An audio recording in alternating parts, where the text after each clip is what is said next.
Good morning everyone, good morning. तो आज भी कैसे हैं? जल्दी से जल्दी फटाफट से जुड़ जाएंगे। आज हम लोग करने वाले हैं सेट कितना सर? सेट नंबर 12 करने वाले हैं। ठीक है, फटाफट से जुड़ जाएंगे, बिल्कुल भी लेट नहीं करेंगे। ओके, तो चलिए आप लोग कौन कौन से आ गए हो जल्दी जल्दी से एक बार करना सर, मैसेज करना सभी जल्दी जल्दी से, बिल्कुल भी लेट नहीं करें। वीडियो क्लियर है या कैसा है? जल्दी से बताएंगे सर, जल्दी से, बिल्कुल भी लेट नहीं करेंगे। चलिए जल्दी से एक बार गुड मॉर्निंग गुड मॉर्निंग प्यारे प्यारे से गुड मॉर्निंग सब जल्दी से ज्वाइन होंगे, बिल्कुल भी लेट नहीं करेंगे मेरे भाई। चलो आगे हो सभी आगे हो, जल्दी से बताना। चलिए बोलिए सर जी। हाँ बोल रहे हैं भाई सब, रुके ना, थोड़ा सा रुक जाइए, थोड़ा सा बस।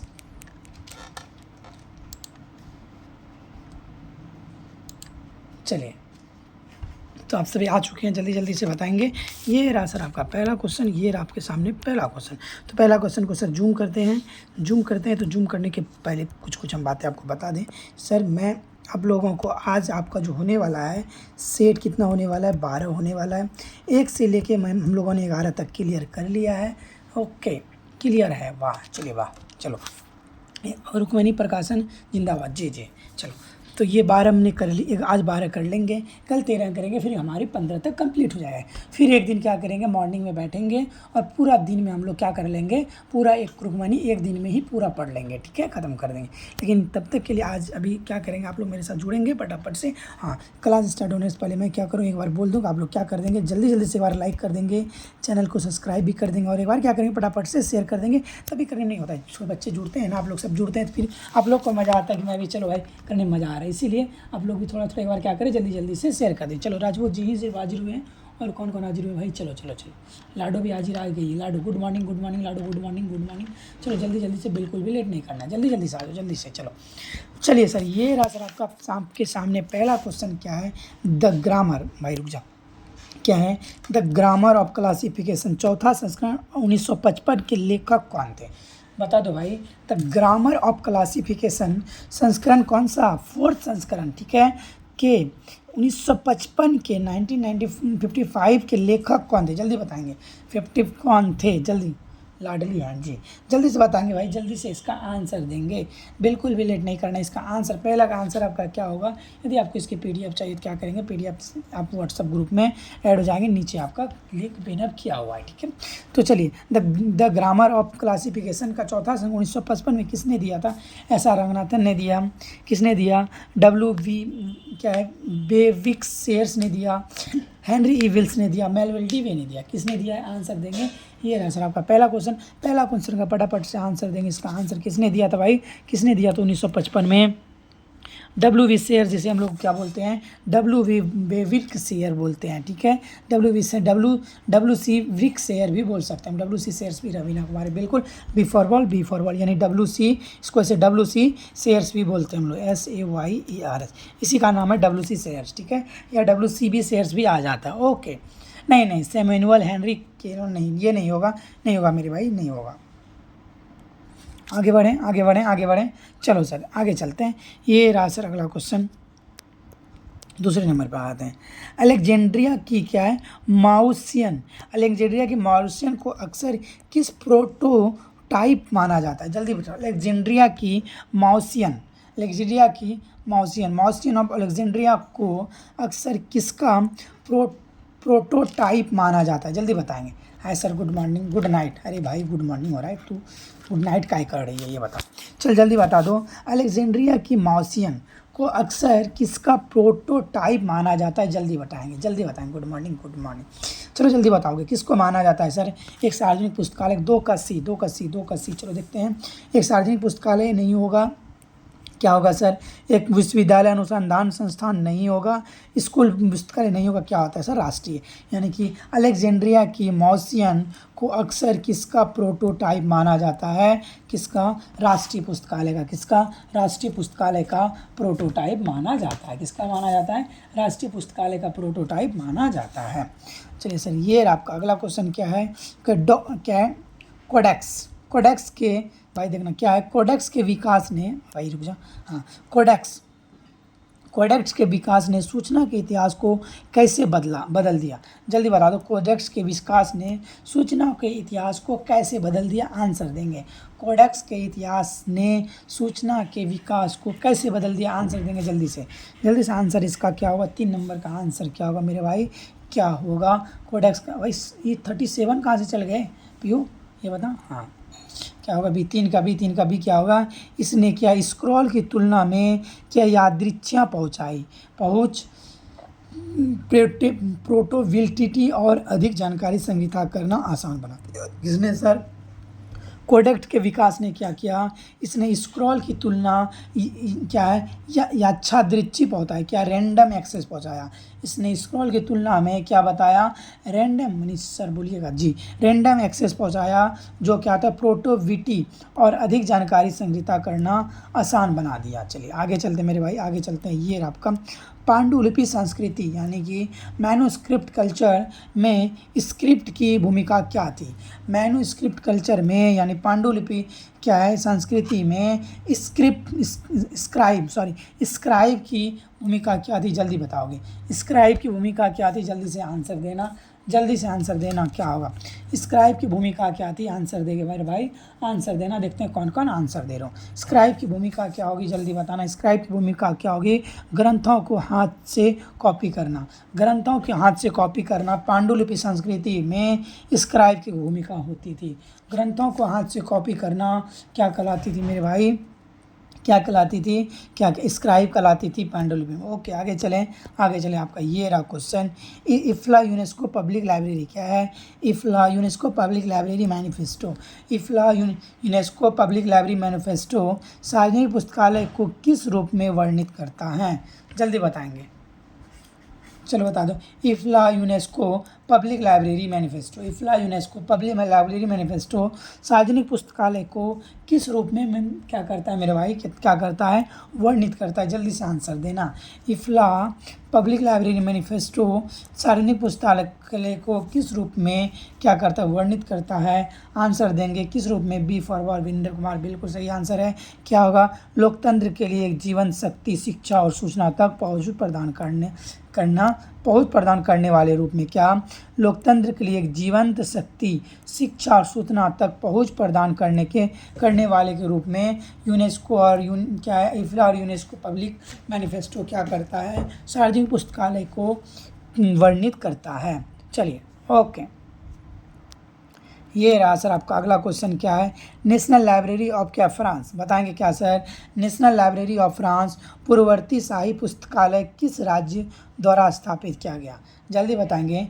नेशनल लाइब्रेरी ऑफ फ्रांस का पूर्ववर्ती शाही पुस्तकालय किस राज्य द्वारा स्थापित किया गया? जल्दी से बताओगे किस राज्य द्वारा नेशनल लाइब्रेरी ऑफ फ्रांस को स्थापित किया गया है? जल्दी से आंसर देंगे। नेशनल लाइब्रेरी ऑफ फ्रांस का पूर्ववर्ती शाही पुस्तकालय किस राज्य द्वारा स्थापित किया गया? किस राज्य द्वारा स्थापित किया गया? चार्ल्स पंचम के द्वारा स्थापित किया गया है। क्या होगा? D for dog. क्या किसके द्वारा? चार्ल्स पंचम के द्वारा स्थापित किया गया है। किसके द्वारा? ओके, बी फॉर बॉल भी नहीं होगा भाई, क्या होगा? डी फॉर डॉग होगा। किसके द्वारा? चार्ल्स पंचम के द्वारा स्थापित किया गया है। ये रहा सर आपका अगला क्वेश्चन। क्या ब्रिटिश म्यूजियम लाइब्रेरी अब ब्रिटिश का हिस्सा है? क्या है? ब्रिटिश म्यूजियम लाइब्रेरी अब क्या ब्रिटिश का हिस्सा है? के लिए कैटलॉगिंग नियमों का प्रसिद्ध 51वां रूल्स किसने तैयार किया था? ब्रिटिश म्यूजियम लाइब्रेरी में 51वें रूल किसने तैयार किया था? जल्दी बताओ मुझे भाई। एक 91 रूल किसने तैयार किया था? जल्दी से आंसर देना।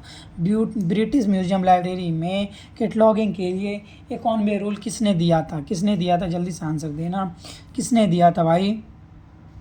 किसने दिया था? आंसर देना। सर एंथोनी पेनिंजी ने दिया था। सर एंथोनी पानिंजी ने दिया था। किसने दिया था? सर एंथोनी पानिंजी ने दिया था। कितना? 51वें रूल दिया था किसके? ब्रिटिश म्यूजियम लाइब्रेरी के लिए। आगे चलें मेरे भाई, आगे चलें। ये रहा सर आपका अगला क्वेश्चन। क्या है? बोल्डालियन लाइब्रेरी का विश्वविद्यालय का मुख्य अनुसंधान पुस्तकालय है। जल्दी बताओ कौन सा है? बोल्डालियन लाइब्रेरी किस विश्वविद्यालय का मुख्य अनुसंधान पुस्तकालय है? बोल्डालियन लाइब्रेरी किस विश्वविद्यालय का मुख्य अनुसंधान पुस्तकालय है?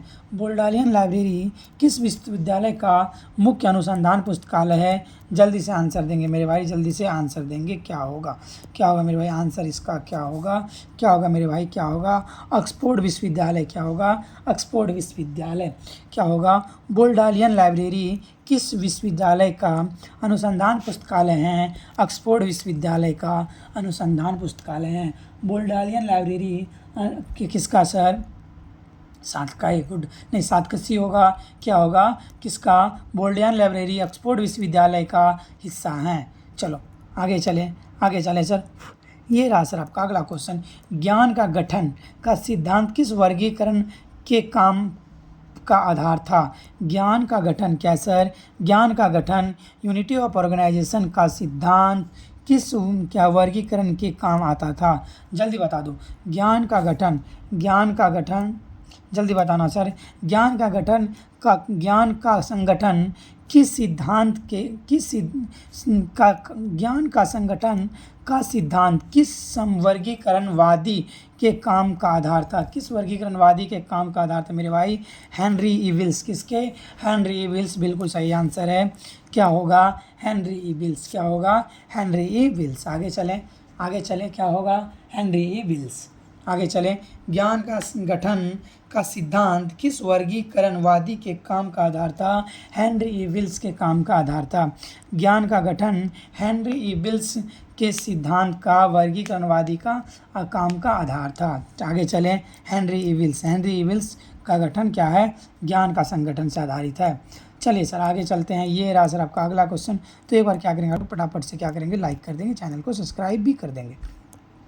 चलिए, सोशल एपिस्टेमोलॉजी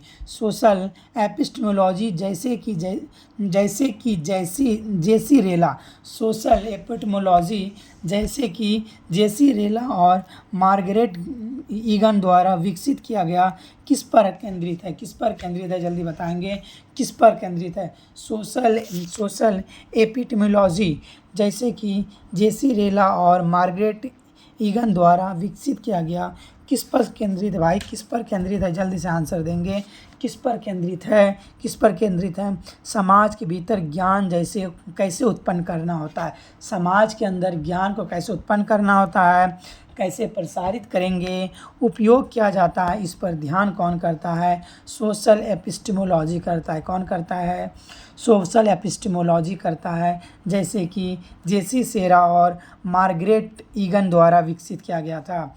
ये सोशल एपिस्टेमोलॉजी किसके द्वारा विकसित किया गया था? जेसी सेरा और मार्गरेट ईगन के द्वारा विकसित किया गया था। सोशल एपिस्टेमोलॉजी किसके द्वारा विकसित किया गया था?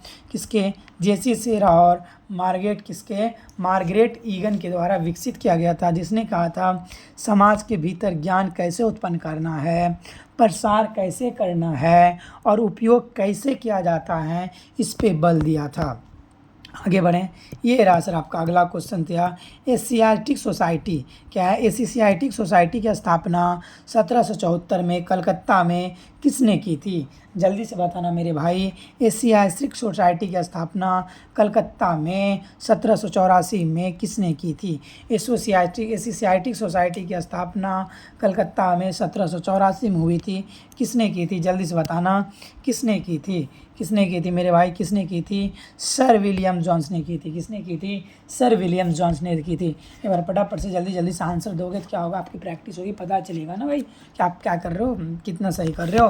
तो कितना सही हुआ? सर विलियम जोन्स ने की थी। एशियाटिक सोसाइटी का स्थापना शंकर कुमार जी, बिल्कुल सही आंसर है। C11 का C किसने की थी? सर विलियम जोन्स ने की थी। कब की थी? 1784 में किसकी एशियाटिक सोसाइटी की स्थापना की थी।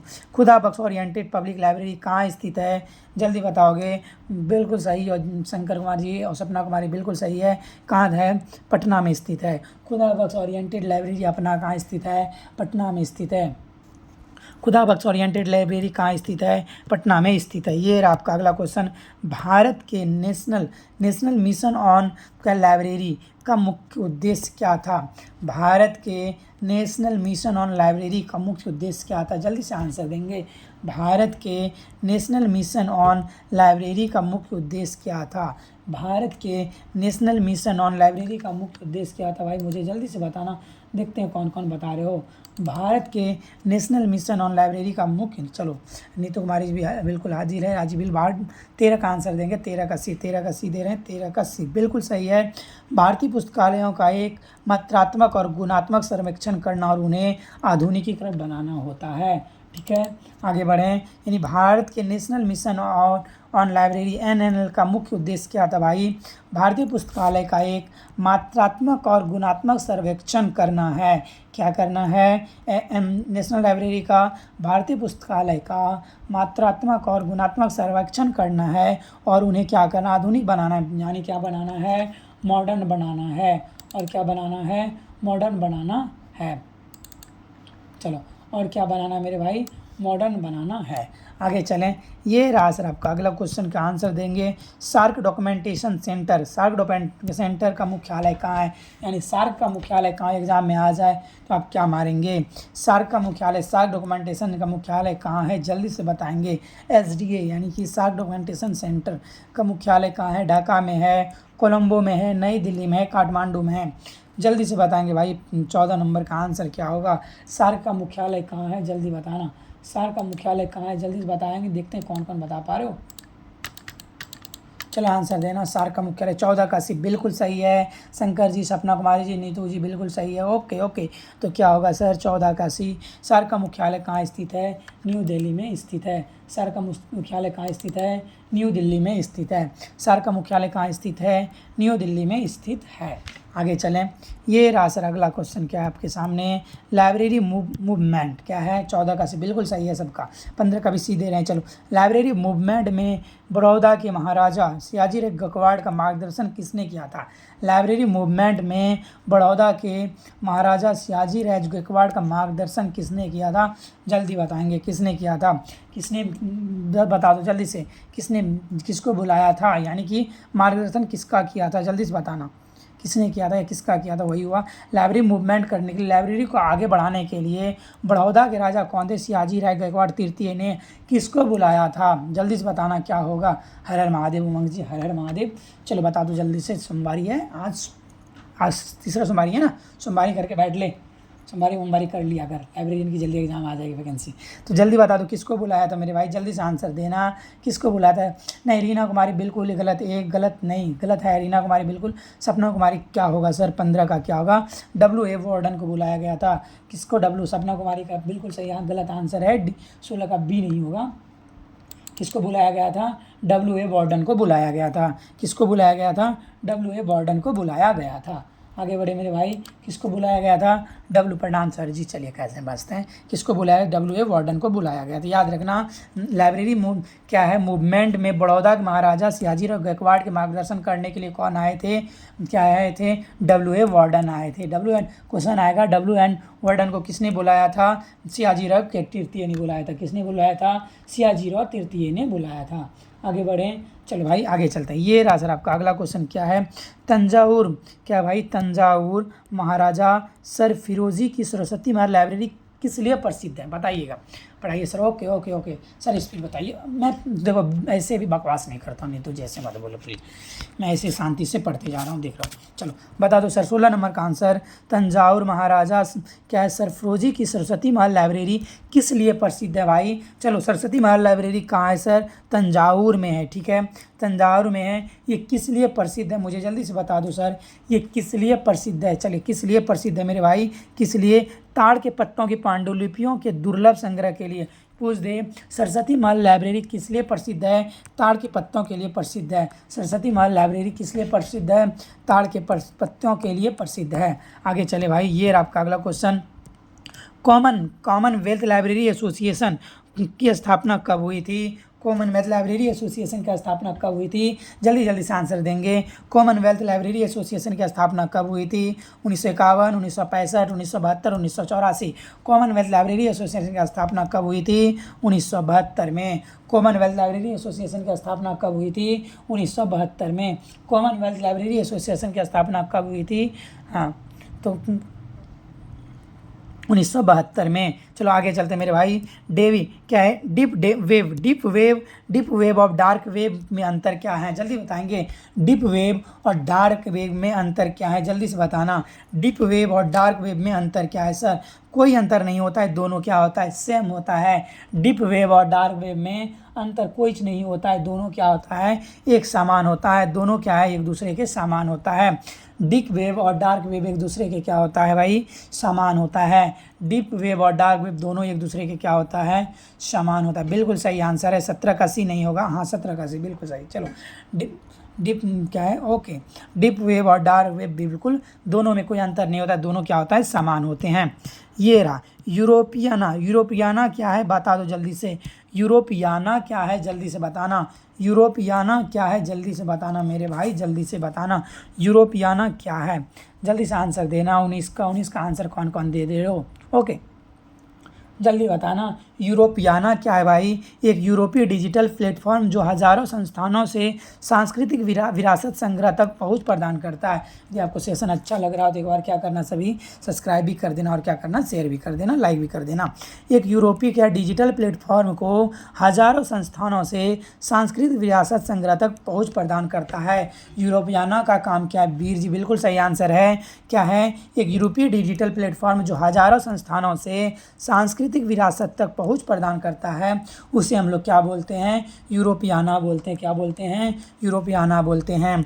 एक यूरोपियाना डिजिटल प्लेटफॉर्म जो हज़ारों संस्थानों से सांस्कृतिक विरासत संग्रह तक पहुंच प्रदान करता है, उसे हम लोग क्या बोलते हैं? यूरोपियाना बोलते हैं। चले आगे बढ़ते हैं। तब तक आप लोग क्या करेंगे? जल्दी जल्दी से एक बार लाइक कर देना, चैनल को सब्सक्राइब कर देना, एक बार क्या कर देना, शेयर भी कर देना। ये रहा सर आपका अगला क्वेश्चन का आंसर देंगे। क्या है सर अगला क्वेश्चन? बताएंगे। सूचना समाज क्या है? समाजशास्त्र। सूचना का समाजशास्त्र का अध्ययन क्या करता है या क्या कहलाता है? जल्दी से बताना। सूचना का समाजशास्त्र का अध्ययन क्या करता है? जल्दी से आंसर देना। सोशियोलॉजी ऑफ इंफॉर्मेशन का अध्ययन क्या करता है? जल्दी से बताना। सूचना समाजशास्त्र का अध्ययन क्या करता है? जल्दी से मुझे बताना, कोई जल्दी से बताना मेरे भाई। क्या करता है? समाज में सूचना की भूमिका। समाज में क्या करता है भाई? सूचना की भूमिका, जिससे सामाजिक असमानता और शक्ति पर इसके प्रभाव शामिल है। जिससे क्या होता है? सामाजिक क्या है? समाज में सूचना की भूमिका होता है जिसमें सामाजिक और असमानता और शक्ति के पर इसके प्रभाव पड़ता है। सूचना समाजशास्त्र का क्या काम है? समाज में सूचना की भूमिका को निभाना। और क्या होता है सर? जिससे सामाजिक असमानता, समाज में असमानता होती है और क्या होती है? शक्ति को प्रभाव में शामिल होता है। समाज में जो असमानता उसको दूर करने का काम किसका होता है? सूचना समाजशास्त्र का होता है। चलिए सर, ये आपका अगला क्वेश्चन क्या है? ओपन डेटा की अवधारणा का क्या अर्थ है? जल्दी बताएंगे। ओपन डेटा की अवधारणा का क्या अर्थ है? कौन कौन आंसर दे रहे हो? जल्दी जल्दी बताना मेरे भाई। ओपन डेटा की अवधारणा का क्या अर्थ होता है? जल्दी से। गुड मॉर्निंग सर जी, गुड मॉर्निंग। मनीष भैया पूरा सेट प्लेलिस्ट है क्या? जी हाँ, पूरा सेट का प्लेलिस्ट है। ओपन डेटा की अवधारणा का क्या अर्थ है? जल्दी बताएंगे। ओपन डेटा का अवधारणा का अर्थ होता है डेटा को किसी के भी द्वारा स्वतंत्र रूप से उपयोग करना। क्या ओपन डेटा का क्या? ओपन का मतलब क्या है? खुला रहना। तो इसका अर्थ होता है डेटा को किसी के भी द्वारा स्वतंत्र रूप से क्या करना? उपयोग करना। पुनः उपयोग और पुनः प्राप्ति किया जा सकता है। ओपन डेटा का मतलब क्या होता है सर? इसे उपयोग करने के लिए कोई क्या है? बढ़ावा वाला आंसर। ओके, क्या है सर? इसका मतलब है ओपन डेटा का मतलब इसका डेटा का कोई भी उपयोग कर सकता है सर, स्वतंत्र करने के लिए। और इसे क्या पुनः दुहरा तिरहा के ये 2-3 बार उपयोग कर सकते हैं, प्रयोग में ला सकते हैं। और इसे क्या कर सकते हैं हम लोग? पुनः प्राप्त भी कर सकते हैं। ओके, ये अच्छा साइज बढ़ाना है। ये रहा सर आपका अगला क्वेश्चन। अगला क्वेश्चन का आंसर ये रहा। हाँ, डिजिटल नेटवर्क किस शब्द से किसने गढ़ा? किस डिजिटल नेटवर्क शब्द किसने गढ़ा था? जल्दी बताना। चलिए बताएंगे, जल्दी जल्दी से एक बार आंसर देंगे। डिजिटल नेटवर्क शब्द किसने गढ़ा? क्या बोल रहे हो शंकर जी? बड़ा वाला आंसर मतलब समझ में नहीं आ रहा है। अच्छा, बड़ा वाला आंसर, हाँ 90% केस में देखना जो बड़ा आंसर है वो यदि आंसर नहीं दे रहे हो, जान रहे हो, तो उसको आंसर मार देना, वो सही हो जाता है जो बड़ा है। और ऑल वाला रहे तो ऑल सही हो जाता है, ठीक है। ओके, सारा बड़ा वाला आंसर होगा सर। अच्छा हाँ, नहीं सारा नहीं होता, कुछ कुछ जगह रूल जब जो समझ में नहीं आया तब मार देना, ठीक है। चलो भाई चलते हैं 22 पे आ गए। क्या आंसर है? डिजिटल नेटवर्क क्या है? डिजिटल नेटवर्क शब्द किसने गढ़ा था? ये डिजिटल नेटवर्क शब्द जो है किसने दिया था मेरे भाई, जल्दी बताना। देखते हैं कौन कौन आंसर दे रहे हो। किसने दिया था? किसने दिया था? डिजिटल नेटवर्क शब्द दिया था मार्क पेनेंस्की ने दिया था। डिजिटल नेटवर्क शब्द किसने दिया था? सी पॉकेट सी सबका आंसर है। किसने दिया था? मार्क पेनेंसी ने दिया था। किसने दिया था? मार्क पेनेंस्की ने दिया था। डिजिटल नेटवर्क शब्द किसने गढ़ा है? मार्क पेनेंस्की ने गढ़ा है। यदि आपको चैनल सेशन अच्छा लग रहा हो तो चैनल को सब्सक्राइब करेंगे। एक बार फटाफट से मेरे भाई क्या कर देना, लाइक कर देना, जल्दी जल्दी से लाइक कर देना। चलो ये आपका अगला क्वेश्चन क्या है? सूचना परिस्थितिकी, सूचना परिस्थितिकी का दृष्टिकोण सूचना को किस रूप में देखता है? सूचना परिस्थितिकी का दृष्टिकोण सूचना को किस रूप में देखता है मेरे भाई, जल्दी से बताना। सूचना पारिस्थितिकी क्या है मेरे भाई? सूचना पारिस्थितिकी का दृष्टिकोण सूचना को किस रूप में देखता है मेरे भाई? किस रूप में देखता है? एक जटिल प्रणाली के हिस्से के रूप में। सूचना पारिस्थितिकी सूचना को किस रूप में देखता है? एक जटिल पारिस्थितिकी के रूप में, जिसमें लोग, प्रथाएं, मूल्य और प्रौद्योगिकियाँ शामिल हो। जिसमें क्या हो? प्रथाएं हो, वैल्यू शामिल हो, प्रौद्योगिकियाँ मतलब क्या? टेक्नोलॉजी शामिल हो। ओके, देखो सर यहाँ भी बड़ा वाला आंसर सही है ना। समझ में ना आए तो क्या करना है? बड़ा वाला आंसर मार देना है। तो क्या करेंगे भाई, जल्दी से सब्सक्राइब कर देंगे, लाइक कर देंगे, और एक बार फटाफट से सभी एक बार क्या कर देंगे, शेयर कर देंगे। और यदि आपको इसका PDF चाहिए तो क्या करेंगे, व्हाट्सएप ग्रुप का लिंक नीचे दिया हुआ है, आप उसमें ज्वाइन कर देना या तो मैसेज कर देना, ठीक है। तो आप व्हाट्सएप ग्रुप में ऐड हो जाओ। ओके चलिए, पब्लिक की इंफ्रास्ट्रक्चर PKI में डिजिटल क्या है? सर्टिफिकेट का उद्देश्य क्या है? पब्लिक की इंफ्रास्ट्रक्चर में डिजिटल सर्टिफिकेट का क्या कार्य है, जल्दी से बताना। पब्लिक की इंफ्रास्ट्रक्चर में डिजिटल सर्टिफिकेट का क्या कार्य है, जल्दी बताना मेरे भाई, जल्दी बताना। काजू कतली की जय हो। काजू कतली, मुझे भूख लग गई है, काजू कतली भेज जल्दी से। पब्लिक लाइब्रेरी की इंफ्रास्ट्रक्चर में डिजिटल सॉफ्टवेयर का उद्देश्य क्या है, जल्दी बात मनीष भैया, और शेयर कर दीजिए होल्ड ग्रुप में जी, जरूर। पब्लिक इंफ्रास्ट्रक्चर में डिजिटल सर्टिफिकेट का उद्देश्य क्या है? सबको बुला के ला लो भाई, सबको बुलाओ, लो जाओ बता दो। पब्लिक इंफ्रास्ट्रक्चर में डिजिटल सर्टिफिकेट का क्या उद्देश्य होता है मेरे भाई? एक सार्वजनिक कुंजी का एक पहचान होता है। सर्टिफिकेट का मतलब क्या होता है? एक सार्वजनिक कुंजी का एक पहचान होता है। एक व्यक्ति या संगठन से इलेक्ट्रॉनिक रूप से जोड़ना क्या होता है? अनुज कुमार, बिल्कुल सही आंसर है बड़ा वाला, इसमें भी आंसर सही होगा। एक सार्वजनिक कुंजी को एक पहचान है जो इलेक्ट्रॉनिक रूप से जोड़ता है। क्या सर? पब्लिक इंफ्रास्ट्रक्चर क्या डिजिटल सर्टिफिकेट का उद्देश्य एक सार्वजनिक कुंजी का पहचान होता है जो क्या करता है? इलेक्ट्रॉनिक रूप से जोड़ता है। चलिए ओके, चलो काजू कतली भेज दिया भाई। चल सर इंग्लिश में क्वेश्चन लीजिए, इंग्लिश में क्वेश्चन बताओ। अब ये बुक इंग्लिश में आती नहीं है, मैं इंग्लिश में क्वेश्चन कहाँ से लाऊं भाई? आप ही तो बताओ, आप ही मुझे बताओ। चलो बता दो जल्दी। मूर का नियम बता दो। मूर का नियम या मूर्स लॉ क्या कहता है? मूर का नियम क्या कहता है? जल्दी से बता दो भाई, जल्दी से बता दो, जल्दी से। थैंक यू सर जी, मोस्ट वेलकम शंकर जी। चलो बता दो, मूर का नियम क्या कहता है? जल्दी से आंसर देना मेरे भाई। मूर का नियम क्या कहता है? आंसर देना। मूर का नियम क्या कहता है? याद रख लेंगे। मूर का नियम कहता है कि एकीकृत सटीक में ट्रांजिस्टर की संख्या लगभग हर 2 साल में दोगुनी हो जाती है। एकीकृत सर्किट में ट्रांजिस्टर की संख्या लगभग हर साल क्या हो जाती है? दोगुना हो जाती है। एकीकृत सर्किट में लगभग हर साल क्या हो जाती है? ट्रांजिस्टर दोगुना हो जाती है। एकीकृत सर्किट में लगभग हर साल ट्रांजिस्टर क्या हो जाती है? दोगुना हो जाती है। मूर का नियम क्या है? एकीकृत सर्किट में लगभग हर साल ट्रांजिस्टर क्या हो जाती है? दोगुना। कहाँ जा रही काजू कतली?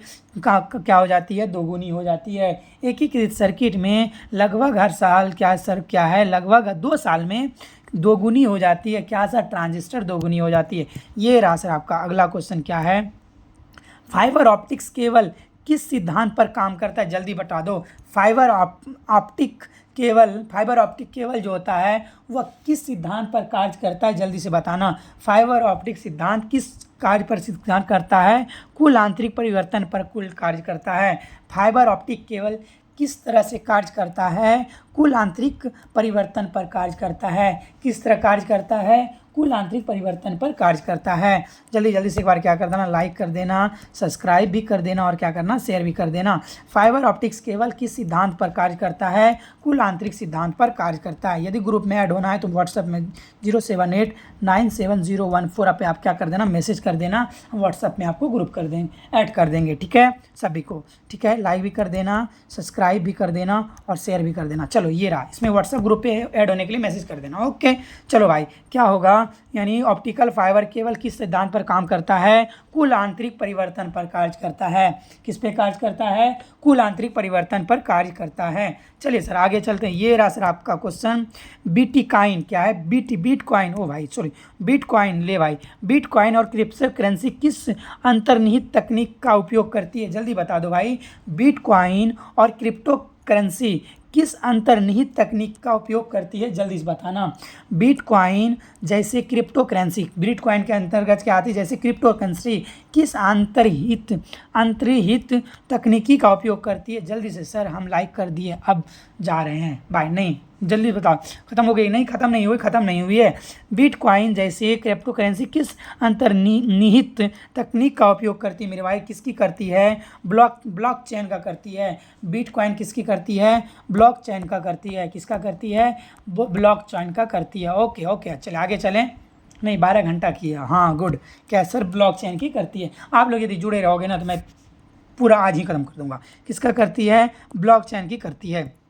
चलो, इंटरनेट ऑफ थिंग्स, एल क्या है? इंटरनेट ऑफ थिंग्स, LO क्या है सर? एल क्या है? IoT क्या है? इंटरनेट ऑफ थिंग्स IoT क्या है? जल्दी बताना। इंटरनेट ऑफ थिंग्स IoT क्या है? जल्दी से आंसर देंगे। देखते हैं कौन से पहला आंसर 28 का किसका आ रहा है। Internet of things IoT things क्या है? जल्दी से आंसर देंगे। IoT थिंग्स क्या है? जल्दी से आंसर देंगे मेरे भाई, जल्दी से आंसर देना।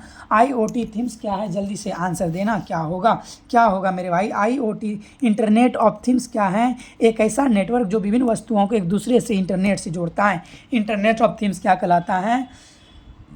बता दो जल्दी से। ऐसा नेटवर्क जो विभिन्न वस्तुओं को क्या करता है? एक दूसरे से जोड़ता है, उसे क्या बोलते हैं हम लोग? इंटरनेट ऑफ थिंग्स बोलते हैं। जो विभिन्न वस्तुओं को क्या करता है? एक दूसरे से जोड़ने का कार्य करता है, उसे क्या बोलते हैं हम लोग? इंटरनेट ऑफ थिंग्स बोलते हैं। जो विभिन्न वस्तुओं को एक दूसरे से जोड़ने का कार्य करता है उसे हम लोग क्या बोलते हैं? इंटरनेट ऑफ थिंग्स बोलते हैं। चलो सर आगे बढ़ते हैं। ये रहा सर आपका अगला क्वेश्चन। तो हम लोग क्या करते हैं, आपके अगला क्वेश्चन पे बढ़ते हैं। तब तो क्या करना, आप चैनल को सब्सक्राइब कर देना, लाइक कर देना और क्या कर देना भाई सब जल्दी जल्दी से शेयर कर देना। चलिए चलो, ओके शंकर ऑफिशियल जी। चलो भाई, नीतू जी का बिल्कुल आंसर सही है। चलिए आगे बढ़ते हैं। चलिए ये आपका अगला क्वेश्चन क्या है मेरे भाई? रुक जा, अगला क्वेश्चन क्या है? लेमडा, लेमडा का क्या है? लेमडा का लेमा क्या है? लैंग्वेज मॉडल ऑफ क्या है? डिलॉग क्या है? एप्लीकेशन किस कंपनी ने विकसित किया? कंपनी विकसित एक भाषा मॉडल है। किस कंपनी का विकसित? ओके, कौन से पुराना बुक है भाई? जल्दी बता दो सर, किस कंपनी का ये है सर? जल्दी से बताना। क्या होगा, क्या होगा सर? गूगल का लेमडा सर। लेमडा या क्या है? लैंग्वेज ऑफ मॉडल फॉर क्या है? डिलेंग्यू क्या है सर? डिलेंग्यू एप्लीकेशन किस कंपनी द्वारा विकसित किया गया है? किस कंपनी द्वारा? गूगल के द्वारा विकसित किया गया है। किसके द्वारा? गूगल के द्वारा विकसित किया गया है। जल्दी से आंसर देंगे, जल्दी से आंसर देंगे। चलिए सर आगे चलते हैं, आगे चलते हैं, आगे चलते हैं। ये रहा सर आपका अगला क्वेश्चन। क्या है? क्या क्लाउड कंप्यूटिंग में IaaS का क्या अर्थ होता है? जल्दी बताएंगे। क्लाउड कंप्यूटिंग में LaaS का क्या अर्थ होता है? जल्दी बताएंगे। क्लाउड कंप्यूटिंग में लास्ट का क्या अर्थ होता है? जल्दी बताएंगे। क्लाउड कंप्यूटिंग में नहीं, ओके सर भाई कहाँ जा रहे हो? जल्दी बता दो जल्दी। क्लाउड कंप्यूटिंग में लास्ट का क्या अर्थ होता है? जल्दी से आंसर देना मेरे भाई, जल्दी से आंसर देना। देखते हैं सबसे पहला आंसर कौन हाथ दे रहे हो।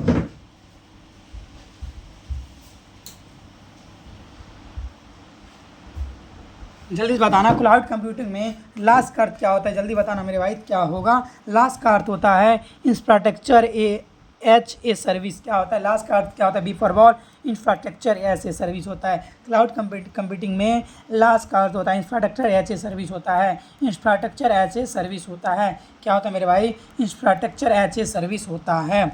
आगे चलें 31 पे चलते हैं मेरे भाई। फॉक्सोनॉमी क्या है सर, फॉक्सोनॉमी और टेक्नोनॉमी क्या है सर, फॉक्सोनॉमी और टेक्नोनॉमी में क्या अंतर है, जल्दी से बताना भाई, फॉक्सोनॉमी और टेक्नोनॉमी में क्या अंतर है, बता दो जल्दी, फॉक्सोनॉमी और टेक्नोनॉमी में क्या अंतर है। फ्लक्सोनॉमी और टेक्नोनॉमी में क्या अंतर है, जल्दी से बता दो भाई, जल्दी से आंसर देना भाई। 31 का क्या होगा, 31 का देखो सबसे बड़ा वाला आंसर होगा बी, टेक्सोनॉमी एक औपचारिक पदानुक्रमिक वर्गीकरण है। टेक्सोनॉमी क्या है मेरे भाई, टेक्सोनॉमी क्या है, एक क्या है, औपचारिक है, पदानुक्रमित वर्गीकरण है, जो क्या होता है भाई, क्रम के अनुसार से चलता है। जबकि फॉक्सोनॉमी एक उपयोगकर्ता जनित और गैर पदानुक्रमित क्या है, लेबलिंग प्रणाली है, क्या है, जबकि फॉक्सोनॉमी उपयोगकर्ता जनित और गैर पदानुक्रमित लेबलिंग प्रणाली है, क्या है मेरे भाई, लेबलिंग प्रणाली है। तो बी फॉर बॉल आंसर होगा। चलिए ये रहा सर आपका अगला क्वेश्चन, क्या है, क्या है भाई, देखना भाई, रुक जा, हाँ ये क्यों हो रहा है, क्या है, सेरेंडिपिटी सूचना खोज में क्या भूमिका निभाती है, सेरेंडिपिटी और बी फॉर बहुआ, ठीक है, बता दो जल्दी से, सेरेंडिपिटी सूचना खोज में क्या भूमिका निभाती है, सेरेंडिपिटी सूचना खोज में क्या भूमिका निभाती है मेरे भाई, ये क्या भूमिका निभाती है। ओके सर, पैरामेडिकल वाले लोग बिहार पुलिस में बिजी हैं, इसके बाद सब यहाँ आएंगे, अच्छा ठीक है, चलो बता दो, सेरेंडिपिटी सूचना में क्या भूमिका निभाती है, यह मूल्यवान जानकारी को संयोग से या गलती से खोजने की घटना है जब कोई कुछ भी खोज रहा हो। बता दो सेरेंडिपिटी सूचना खोज में क्या भूमिका निभाती है मेरे भाई, निभाने का क्या काम करती है, यह मूल्यवान जानकारी को संयोग से या गलती से खोजने की घटना है जबकि कोई कुछ और खोज रहा हो, जब कोई कुछ और खोज रहा हो तो मूल्यवान जानकारी को खोजने में ये क्या करता है, मदद करता है। यही क्वेश्चन रहेगा, सब पढ़ लो सब, हाँ ऐसे ही क्वेश्चन आएगा, टेंशन ना लो। डेटा क्या है भाई, यही क्वेश्चन का, टेंशन ना लो। Data life cycle management, data life cycle management का उद्देश्य क्या होता है भाई, जल्दी बता दो, बता दो sir, data life cycle management का उद्देश्य क्या होता है, जल्दी से आंसर देना। डेटा लाइफ साइकिल मैनेजमेंट का उद्देश्य क्या होता है मेरे भाई, उद्देश्य क्या होता है, जल्दी से क्या होता है सर, डेटा को उसके निर्माण से लेकर उसके अंतिम निपटान तक प्रतिबंधित करना। डेटा लाइफ साइकिल मैनेजमेंट का उद्देश्य होता है डेटा को उसके निर्माण से लेकर उसके अंतिम निपटान तक प्रतिबंधित करना, जिसमें नीतियों और प्रतिक्रियाओं को लागू करना शामिल हैं, जिसमें क्या होता है, नीतियाँ और प्रतिक्रियाओं को लागू करना शामिल है। जी सच्ची में नीतू जी, सच्ची में। ISO 9001 किस प्रकार का मानक है, ISO 9001 किस प्रकार का मानक है, जल्दी से आंसर देंगे। ISO 9001 किस प्रकार का मानक है, जल्दी से आंसर देंगे। ISO 9001 किस प्रकार का मानक है, जल्दी से आंसर देंगे। क्या है सर, गुणवत्ता प्रबंधन प्रणाली है, क्या है मेरे भाई, गुणवत्ता प्रबंधन प्रणाली है। ISO किस प्रकार का मानक है, गुणवत्ता प्रबंधन प्रणाली है, क्या है मेरे भाई, गुणवत्ता प्रबंधन प्रणाली है। ISO किस प्रकार का मानक है, गुणवत्ता प्रबंधन प्रणाली है। ओके बता दो, गुणवत्ता प्रबंधन प्रणाली। बिहार में बोर्ड पेपर आया कहाँ से भाई, ये बता वाले नोते तो, अभी तो पहली बार तो बिहार सरकार एग्जाम ले रही है। हाँ राजस्थान सब थोड़ा हार्ड है, राजस्थान सब में भी थोड़ा हार्ड होता है ये सब। हाँ, गैप एनालिसिस एक संगठन को क्या समझने में मदद करता है, गैप एनालिसिस एक संगठन को क्या समझने में मदद करता है, गैप एनालिसिस एक संगठन को क्या समझने में मदद करता है, बताना जल्दी से। गैप एनालिसिस एक संगठन को क्या समझने में मदद करता है मेरे बालक, उसकी वर्तमान स्थिति और उसकी वांछित भविष्य की स्थिति के बीच का अंतर।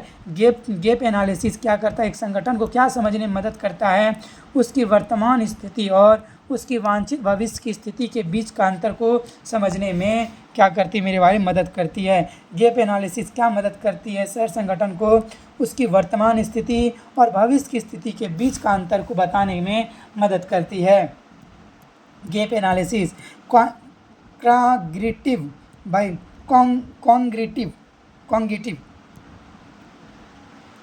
कॉन्ग्रेटिव बेस क्या है भाई, बता दो कॉन्ग्रेटिव बेस क्या है, जल्दी से आंसर देना। नाइट में करेंगे राजस्थान वाला क्वेश्चन, ठीक है, मेरे पास पीडीएफ आ गया। राजस्थान वाला क्वेश्चन करेंगे नाइट में, ठीक है, देख लेना। राजस्थान वाला क्वेश्चन करेंगे रात में, देख लेना। बस दुख इस बात का, राजस्थान वाला जो क्वेश्चन है उसमें आंसर साथ में है, टिक लगा के भेजा किसी, ठीक है, जल्दी से बताना। बता दो क्या सर, जल्दी से आंसर देना। कॉन्गेटिव बेस क्या है, जल्दी से आंसर देना। कॉन्गेटिव बेस क्या है, इसका आंसर क्या होगा मेरे भाई, 36 का आंसर क्या होगा, 36 का आंसर क्या होगा। तर्क और निर्णय लेने में एक व्यवस्थित त्रुटि को जो दूसरों और स्थितियों के बारे में धारणाओं को प्रभावित करती हैं। तर्क और निर्णय लेने में एक व्यवस्थित त्रुटि जो दूसरों और स्थितियों के बारे में धारणा को प्रभावित करती हैं। ये रहा सर आपका। अगला क्वेश्चन क्या है, एक रिंग वायर क्या है, क्या बताए, एंकरिंग वायर, बता दो एंकरिंग वायर क्या है, जल्दी बता दो। वायस क्या है, एंकरिंग वायस क्या है, जल्दी बता दो भाई, एंकरिंग वायस क्या है,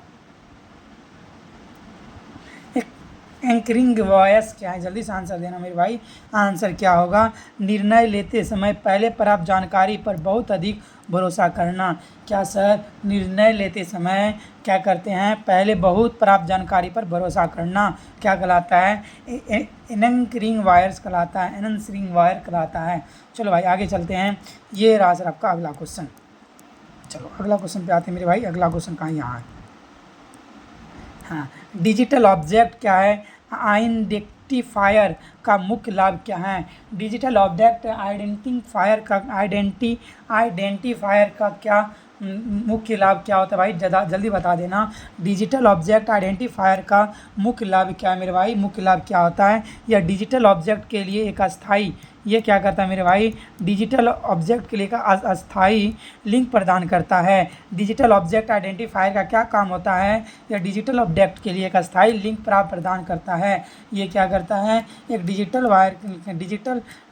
ऑब्जेक्ट के लिए एक अस्थाई लिंक प्रदान करता है। ये रहा सर आपका अगला क्वेश्चन। क्या ओपन एजुकेशनल रिसोर्सेज क्या हैं, ओपन एजुकेशनल रिसोर्सेज क्या होता है, जल्दी से आंसर देंगे।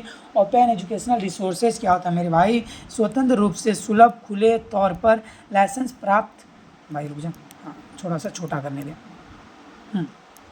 क्या सर, ओपन एजुकेशन रिसोर्सेज क्या होता है, स्वतंत्र रूप से सुलभ तौर पर लाइसेंस प्राप्त शिक्षण, सीखने और अनुसंधान संसाधन। ओपन एजुकेशन रिसोर्सेज क्या होता है, स्वतंत्र रूप से सुलभ खुले तौर पर लाइसेंस प्राप्त शिक्षण, ठीक है, या जिससे हमें क्या मिले, लाइसेंस मिले, सर्टिफिकेट मिले, तो सीखने की और अनुसंधान संसाधन होता है। क्या होता है, अनुसंधान संसाधन होता है। ये रहा सर आपका अगला क्वेश्चन। क्या है, क्रिटिकल थिंकिंग में क्या शामिल है, जल्दी से आंसर देना। क्रिटिकल थिंकिंग में क्या शामिल है, जल्दी से बताना। क्रिटिकल थिंकिंग में क्या शामिल है, तर्कों का विश्लेषण करना। क्रिटिकल थिंकिंग में क्या शामिल होता है, तर्कों का विश्लेषण करना, साक्ष्यों का मूल्यांकन करना और मान्यताओं का पहचान करना।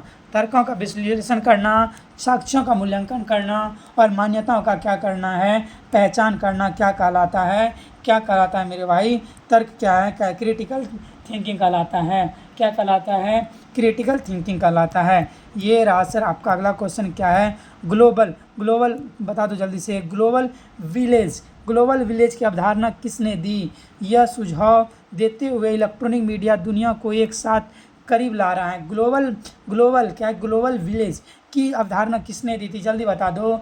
ग्लोबल विलेज की अवधारणा किसने दी थी, मुझे जल्दी बताना मेरे भाई। ग्लोबल विलेज की अवधारणा किसने दी थी भाई, मार्क्स मैकलुहान ने दिया था। ग्लोबल विलेज की अवधारणा किसने दिया था, मार्शल मैकलुहान ने दिया था।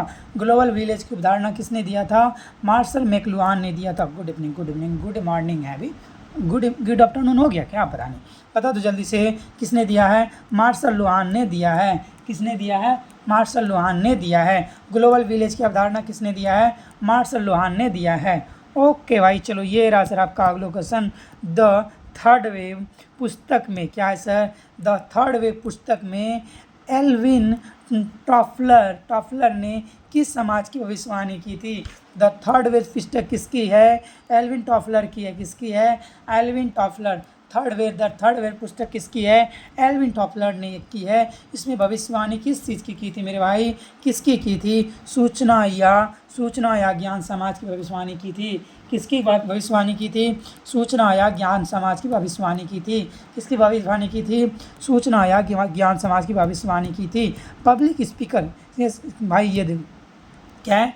पब्लिक स्पेयर की गुरजैन हैम्बर मास। पब्लिक स्पेयर की गुरजैन हैम्बर मास की अवधारणा का क्या अर्थ है? पब्लिक स्पेयर की गुरजैन हेबर मास की अवधारणा का क्या कार्य अर्थ है? जल्दी बताएंगे। अवधारणा का क्या कार्य होता है मेरे भाई? सामाजिक जीवन का एक क्षेत्रीय जहाँ सामाजिक हित के मामलों पर चर्चा करने के लिए साथ आ सकता है। पब्लिक स्पेयर की क्या गुरजैन हेबर मास का अब क्या कार्य होता है? सामाजिक जीवन का एक क्षेत्र जहाँ व्यक्ति सामाजिक हित के मामलों पर चर्चा करने के लिए साथ आ सकते हैं। चलिए भाई, ये रहा आपका अगला क्वेश्चन का आंसर देंगे। अगला क्वेश्चन ये रहा, जल्दी आंसर देना, जल्दी से। क्या है सर? हाइपर टेक्स्ट की अवधारणा का अग्रणी कौन है? हाइपर टेक्स्ट किसने बनाया था? जल्दी बताएंगे।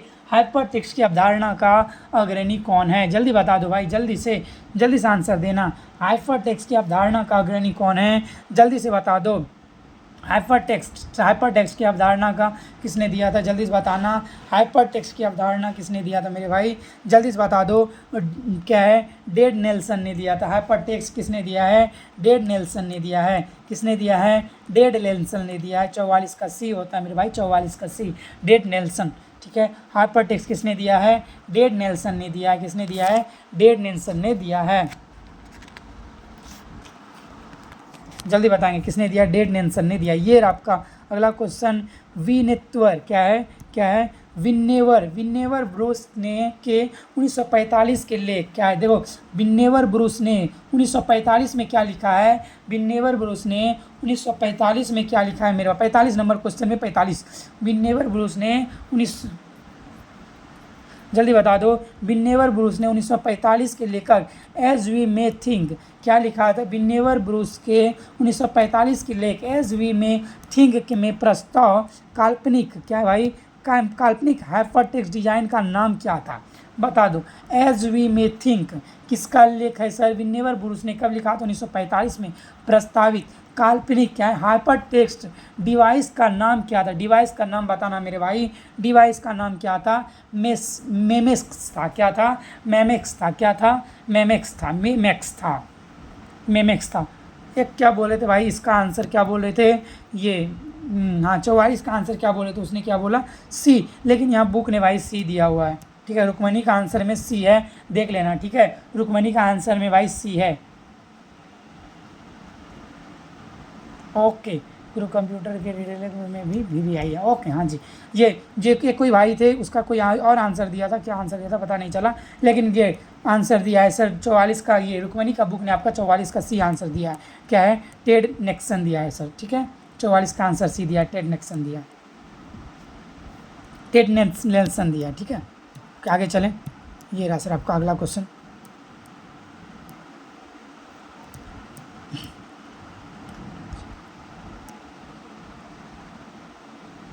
सर शायरी देखिए, कहाँ है भाई? कहाँ है शायरी? करो सर, शायरी देखे नहीं देखे भाई? इधर गया, खो गया। चल पढ़ ले शायरी बाद में देख लेंगे। हाँ दिखा तो था, लेकिन पर आगे बहुत चल गया, पता ही नहीं चला, आगे चल गया। चलो ये देखो क्या है सर? ऑटोजेनिक प्रिंसिपल क्या है मेरे भाई? ऑटोजेनिक प्रिंसिपल का पुस्तकालय वर्गीकरण में क्या अर्थ है? जल्दी बताएंगे।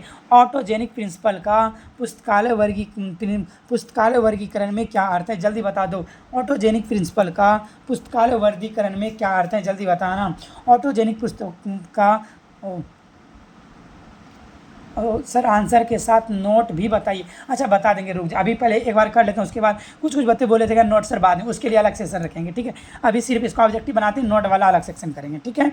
चलो, ऑटोजेनिक प्रिंसिपल का पुस्तकालय वर्गीकरण में क्या अर्थ है कि क्या होगा मेरे वाली 46 का ये होगा, वर्गीकरण प्रणाली को उपयोगकर्ताओं के अनुकूल होना चाहिए। क्या होना चाहिए? वर्गीकरण प्रणाली को क्या होना चाहिए? प्रणाली को उपयोगिताओं के क्या होना चाहिए? अनुकूल होना चाहिए। वर्गीकरण प्रणाली के उपयोगिताओं के क्या होना चाहिए? अनुकूल होना चाहिए। इसमें बड़ा वाला आंसर नहीं होगा, ठीक है। 46 का ये होगा, वर्गीकरण प्रणाली को क्या होना चाहिए? उपयोगिताओं के अनुकूल होना चाहिए। ऑटोजेनिक प्रिंसिपल ये कहता है, ऑटोजेनिक प्रिंसिपल क्या कहता है? वर्गीकरण प्रणाली को क्या होना चाहिए? उपयोगिताओं के अनुकूल होना चाहिए। ये रहा आपका अगला क्वेश्चन। क्या है मेरे भाई? अगला क्वेश्चन क्या है बताना। अगला क्वेश्चन ये रहा आपका सामने, अगला क्वेश्चन बताना जल्दी से। क्या है? National of a document. क्या है? National of document. National of document के सिद्धांत पर किसने विस्तार से लिखा? बता दो जल्दी से। National of document, national of document के सिद्धांत पर किसने विस्तार से लिखा, जिसे यह तर्क दिया गया कि कुछ भी एक दस्तावेज हो सकता है, जिसमें यह तर्क दिया गया है कि कुछ भी एक दस्तावेज हो सकता है। उस नहीं, मैंने मूवी नहीं देखा है, मैंने मूवी नहीं देखा है भाई, मैं ज़्यादा मूवी पसंद है भी नहीं। सर राउर के जितना क्लास करबू करब, हम उतना क्लास करब, ओकरा खातिर हम भागल नहीं। यदि एग्जाम में क्वेश्चन ना लड़ी तो सोच ली हम संतोष पागल नहीं। काजू कतली तोहर यदि संतोष भैया सुन ली ना तो तोरा के पक्का ब्लॉक कर दी पैरामेडिकल के बैच से, याद रखना। हाँ, पैरामेडिकल से तो पक्का ब्लॉक हो जाएगी काजू कतली, याद रख। चलो, क्या है? नेशनल क्या है? क्या है? नोटेशन ऑफ डॉक्यूमेंट क्या है? डॉक्यूमेंट के सिद्धांत पर किसने विस्तार से लिखा, जिसमें तर्क दिया कि कुछ भी एक दस्तावेज हो सकता है। कुछ भी एक दस्तावेज हो सकता है। क्या नोशन, क्या डॉक्यूमेंट, क्या कुछ भी दस्तावेज हो सकता है मेरे पास। किसने लिखा था जल्दी से बताना, किसने लिखा था? सुजैन बिएसेट। क्या है? बीएट ने, सुजैन बीएट ने लिखा था। नहीं, सुजैन बीएट ने लिखा था। किसने लिखा था? सुजैन बीएट ने लिखा था। आगे बढ़ें। चलो भाई, ये रहा आपका अगला क्वेश्चन। चलो, ये रहा आपका अगला क्वेश्चन। जल्दी से एक बार क्या करेंगे, सेशन को लाइक भी कर देंगे, सब्सक्राइब भी कर देंगे, शेयर भी कर देंगे मेरे भाई। चलो, ये रहा आपका इन्फॉर्मेशन रिट्राइवल। देखना, इन्फॉर्मेशन रिट्राइवल में वेरिएंस प्रिंसिपल किसने प्रतिपादित किया था? इन्फॉर्मेशन रिट्राइवल में वेरिएंस प्रिंसिपल किसने प्रतिस्थापित किया था? इन्फॉर्मेशन रिट्राइवल में वेरिएंस प्रिंसिपल किसने प्रतिस्थापित किया था मेरे भाई? जल्दी बताना। सर को गुस्सा दिला दिए। ना रे, मुझे गुस्सा आती नहीं है। तो वो काजू कतलू संतोष सर तो हर सुने ना तब तो आगे बता दो वेरिएंस क्या है सर, जल्दी बताना। इन्फॉर्मेशन रिट्राइवल में वेरिएंस प्रिंसिपल किसने प्रतिपादित किया था मेरे भाई? किसने दिया था? मार्सिया बेस्ट ने दिया था। किसने दिया था? मार्सिया बेस्ट ने दिया था। थोड़ा सा मस्ती जरूरी जी, जरूर। ऐसा कहाँ बोले हैं? मार्सिया बेस्ट ने। मैं तो जब पैरामेडिकल में पढ़ाता था भाई ना, पढ़ रहे 1 घंटे की क्लास में 5 को शायरी में जरूर मारता था, याद नहीं तो पूछ ले काजू कतली से। पैरामेडिकल के बैच में जब पढ़ाता था मैं, अच्छा संतोष सर को ब्लॉक कर दिया। अच्छा, जब मैं पैरामेडिकल के बैच में पढ़ाता था एक बार मैं, अच्छा 15-16 एक बार में अच्छा पढ़ा था, उस टाइम मैं क्या करता था पता है ना, एक बैच में 5 से 7 शायरी जरूर मारते थे। पूछ लीजिए सब वही सब पैरामेडिकल उमंग भाई हुए, काजू कतली हुई, लाडो हुई, यही सब बच्चे हैं। चल, क्या है? मार्सिया बेस्ट ने किया था। टोटल 2300 बच्चे को लाइव मैंने पढ़ाया था। 2300 हाईएस्ट गया था यूट्यूब पे जब मैंने पढ़ाया था। अब फिर नवंबर में पढ़ाऊँगा। संतोष ट्रेंड कर रहा है, तू लोग पिटवाएगा। संतोष सर आते हैं मेरे क्लास में कभी भी, देखना। क्या है? एनोमेल क्या है सर बता दो। एनोमेलस स्टेटस क्या है? Status of knowledge. Anomalous status of knowledge की परिकल्पना किससे संबंधित है? एनोमेलस स्टेटस ऑफ नॉलेज की परिकल्पना किससे संबंधित है? जल्दी बता दो। एनोमेलस स्टेटस ऑफ नॉलेज की परिकल्पना किससे संबंधित है? जल्दी बताना मेरे भाई। किससे? एन.जे. वेल्किन से संबंधित है। और मैंने पूरे बिहार के बच्चे पढ़ाया था, ऐसा भी नहीं कि सिर्फ बगल। ऑनलाइन क्लास था पूरे बिहार, कोई ऐसा जिला नहीं छूटा। कलवा सर की जय हो। जी चलो बता दो एक क्या है, एन जे विलियन ने किया था भाई, किसने किया था, एन जे विलियन ने किया था, किसने किया था, एन जे विलियन ने किया था, सॉरी वेल्किन ने किया था। एन जे विलियन के क्या है, ओनोमस स्टेटस ऑफ नॉलेज की परिकल्पना किसने की थी, एन जे वेल्किन ने किया था, किसने किया था, एन जे वेल्किन ने किया था।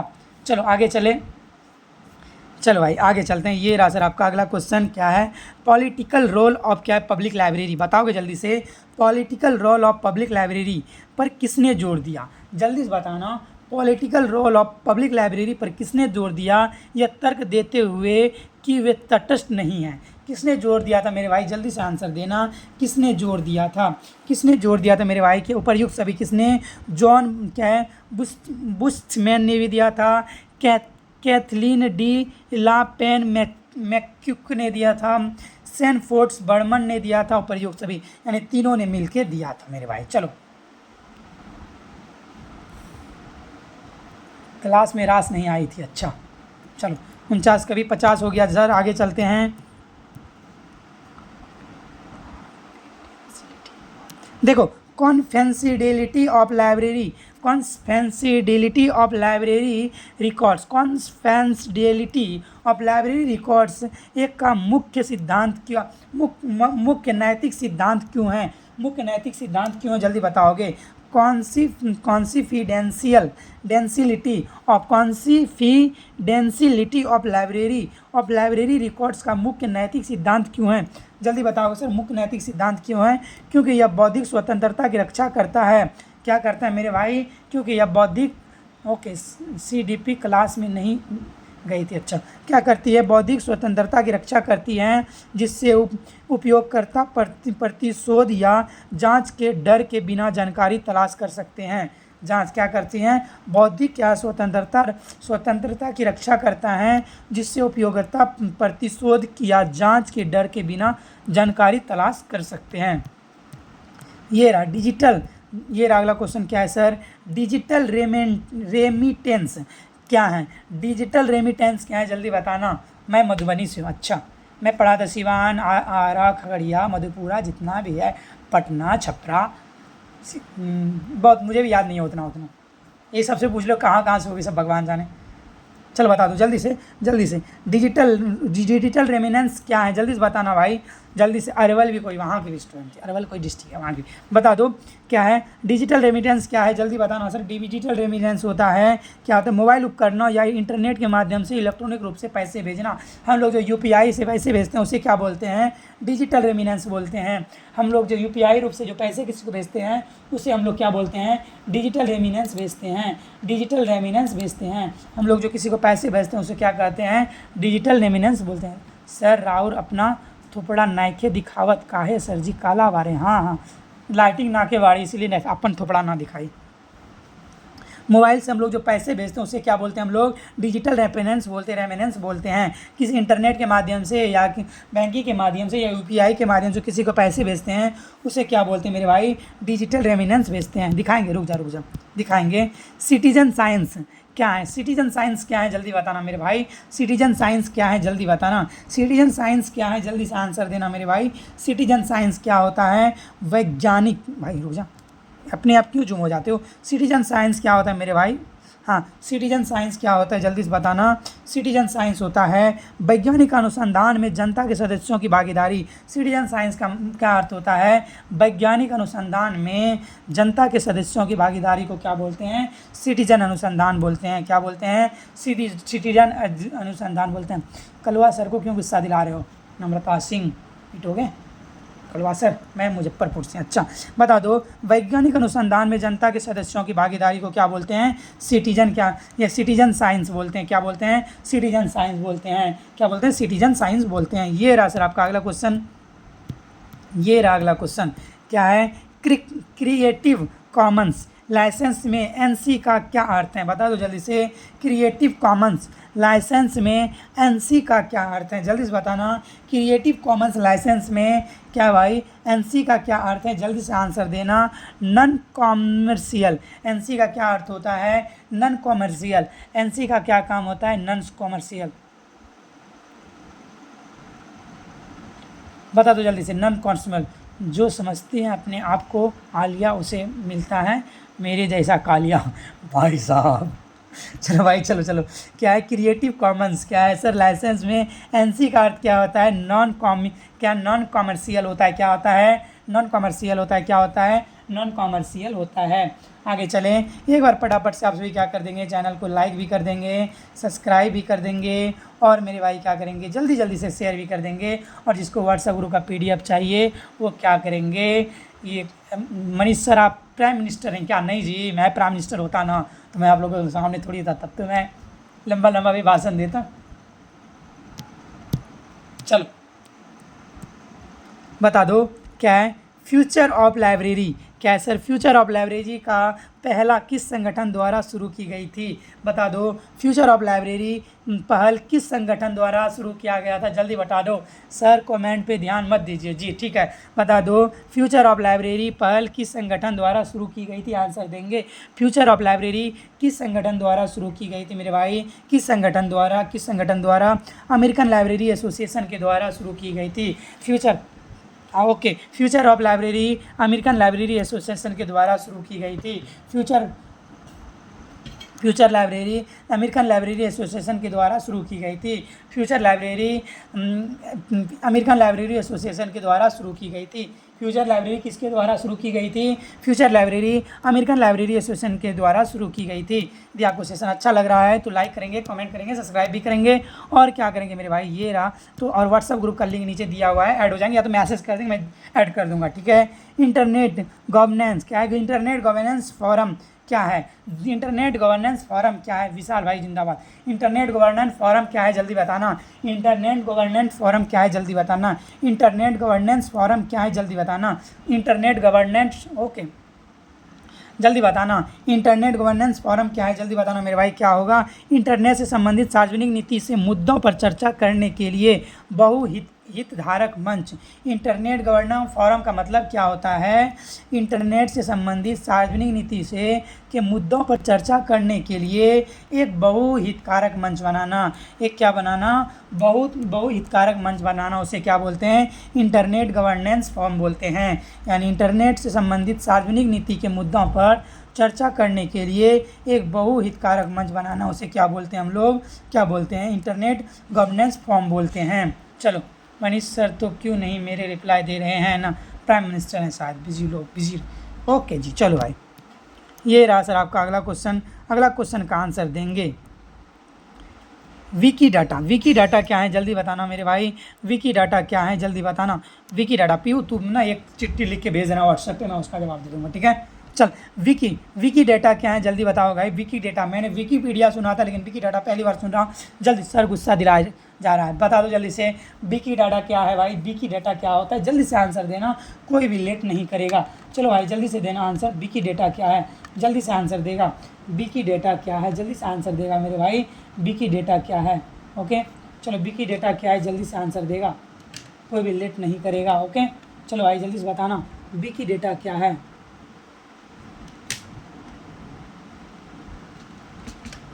जल्दी बताओ, विकी डाटा क्या है, जल्दी बताना, आंसर देना मेरे भाई।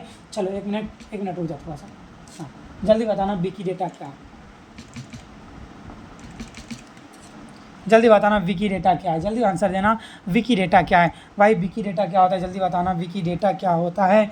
विकी डाटा क्या है? एक स्वतंत्र और खुला ज्ञान का आधार है। विकी डाटा क्या है सर? एक स्वतंत्र और खुला ज्ञान का। सर व्हाट इज बड़ा वाला मतलब क्या होता है मेरे विशाल भाई? जो बड़ा वाला आंसर होगा वही आंसर होगा। डी फॉर डॉग आंसर इसका सही है। 90% मैंने देखा है कि 95% देखा है, जो बड़ा वाला आंसर है वही सही है। इसलिए व्हाट इज बड़ा वाला का मंत्र होता है, बड़ा वाला जो आंसर है वही सही होगा। यानी एक स्वतंत्र और खुला ज्ञान आधार जिसे मनुष्य और मशीनों द्वारा पढ़ा और संपादित किया जाता है। स्वतंत्र और क्या होता है? खुला ज्ञान के आधार होता है। स्वतंत्र और क्या होता है? खुला ज्ञान के आधार होता है, ठीक है। स्वतंत्र और खुला ज्ञान का आधार होता है। स्वतंत्र और खुला ज्ञान का आधार जिसे मनुष्य द्वारा पढ़ा और संपादित किया जा सकता है। आगे बढ़ें मेरे भाई, आगे बढ़ते हैं। ये रहा सर आपका अगला क्वेश्चन, क्या है? ये रहा, क्या है सर? क्वांटिफाइड सेल्फ, क्या है? क्वांटिफाइड सेल्फ आंदोलन किस पर केंद्रित है, जल्दी बताएंगे मेरे भाई, जल्दी से आंसर देना, जल्दी से आंसर देना। कौन कौन दे रहे हो देखते हैं। ओके, क्वांटिफाइड सेल्फ बता दो जल्दी से, क्वांटिफाइड सेल्फ आंदोलन किस पर केंद्रित है, जल्दी से आंसर देना। बी फॉर बिजी कलवा सर, जल्दी बता दो क्वांटिफाइड सेल्फ किस पे आधारित है, जल्दी से आंसर देना मेरे भाई, जल्दी से आंसर देना। ओके चलो भाई, कमेंट सेक्शन मेरे में आ ही नहीं रहा, मैं क्या करूँ,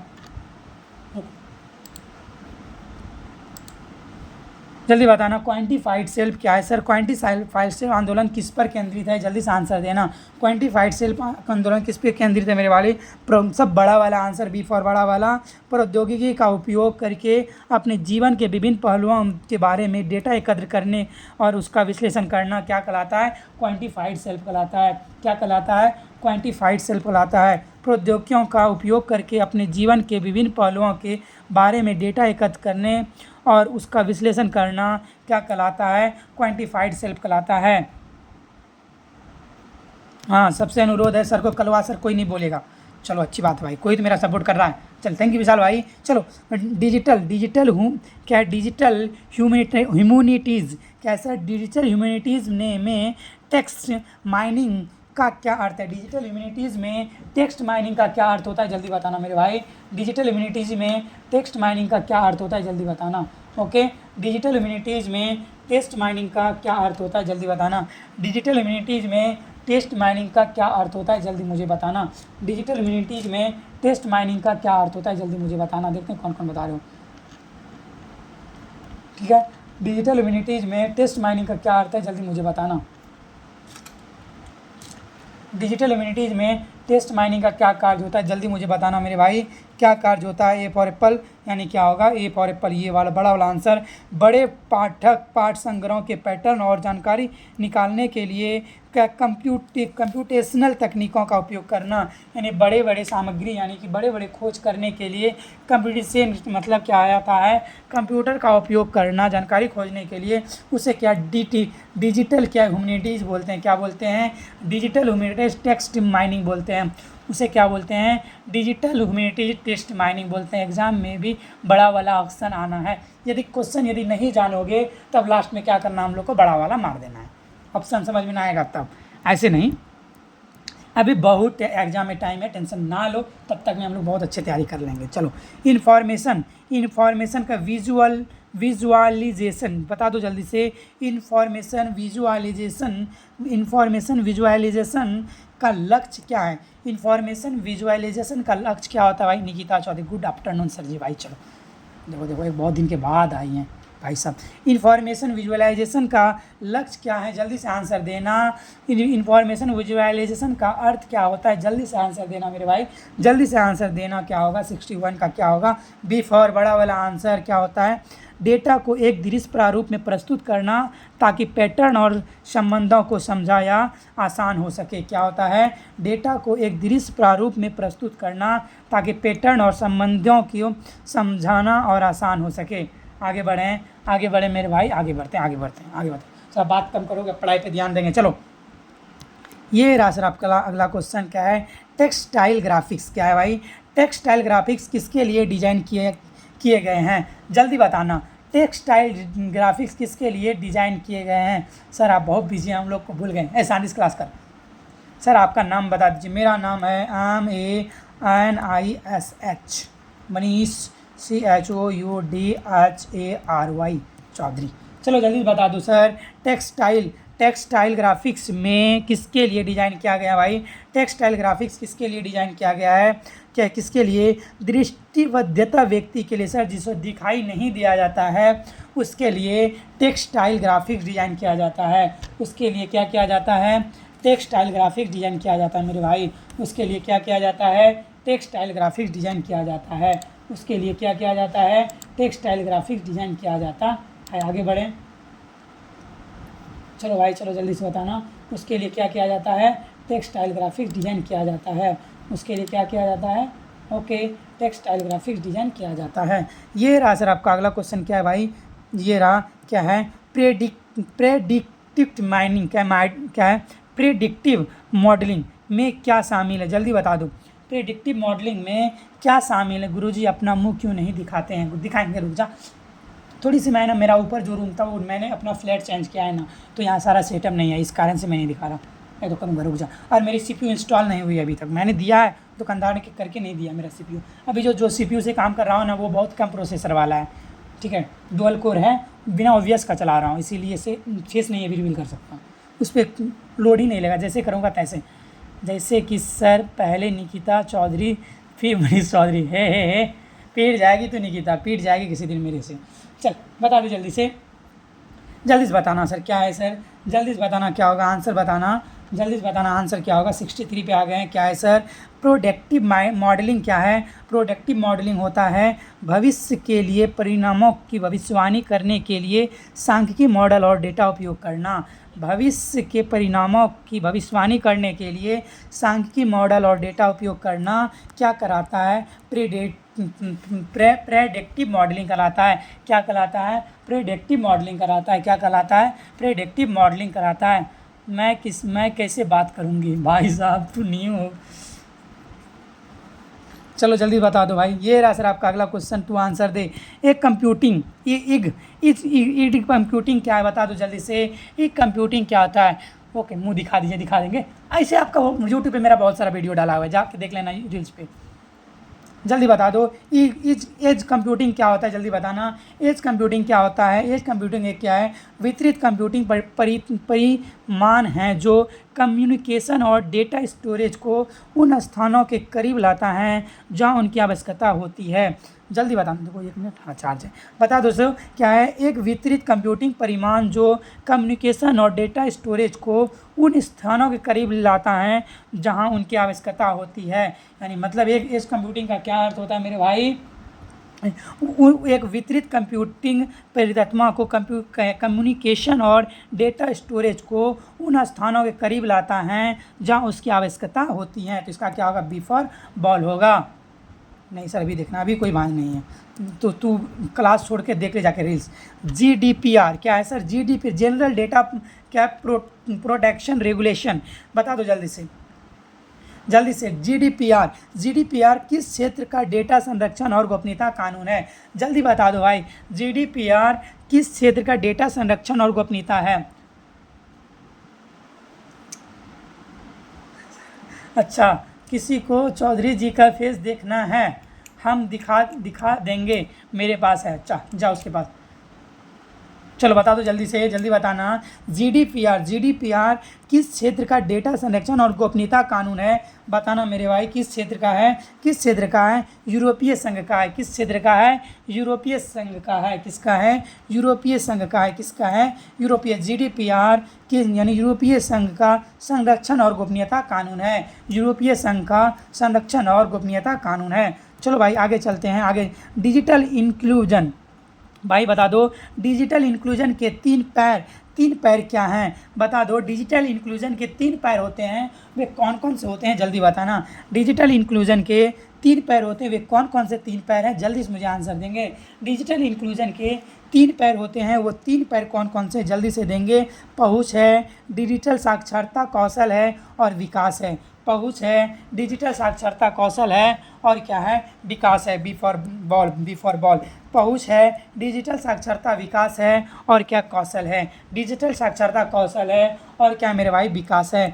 डिजिटल साक्षरता कौशल है और क्या है मेरे भाई? विकास है। ये आपका अगला क्वेश्चन मेरे भाई। अगला क्वेश्चन पे चलते हैं। जल्दी से एक बार सभी लाइक कर दो भाई, सभी ने लाइक नहीं करा है, ये गलत बात है। जल्दी से एक बार सभी ने लाइक करो तुम, जल्दी से। काजू कतली जितने सबको लाइक करने बोल, फटाफट से जल्दी से एक बार। यदि सेशन अच्छा लग रहा है फटाफट क्या करो? लाइक करो, चैनल को सब्सक्राइब करो, एक बार शेयर कर दो। यदि आपको व्हाट्सएप ग्रुप का लिंक चाहिए, व्हाट्सएप ग्रुप में ऐड होना है, तो व्हाट्सएप ग्रुप का नंबर नीचे पिन किया हुआ है, आप मैसेज कर देंगे तो आपको मैं ऐड कर दूंगा। फैक्ट चेकिंग बता दो भाई, फैक्ट चेकिंग क्या है सर? फैक्ट चेकिंग बता दो। फैक्ट चेकिंग संगठनों का एक उदाहरण क्या है? बता दो जल्दी से।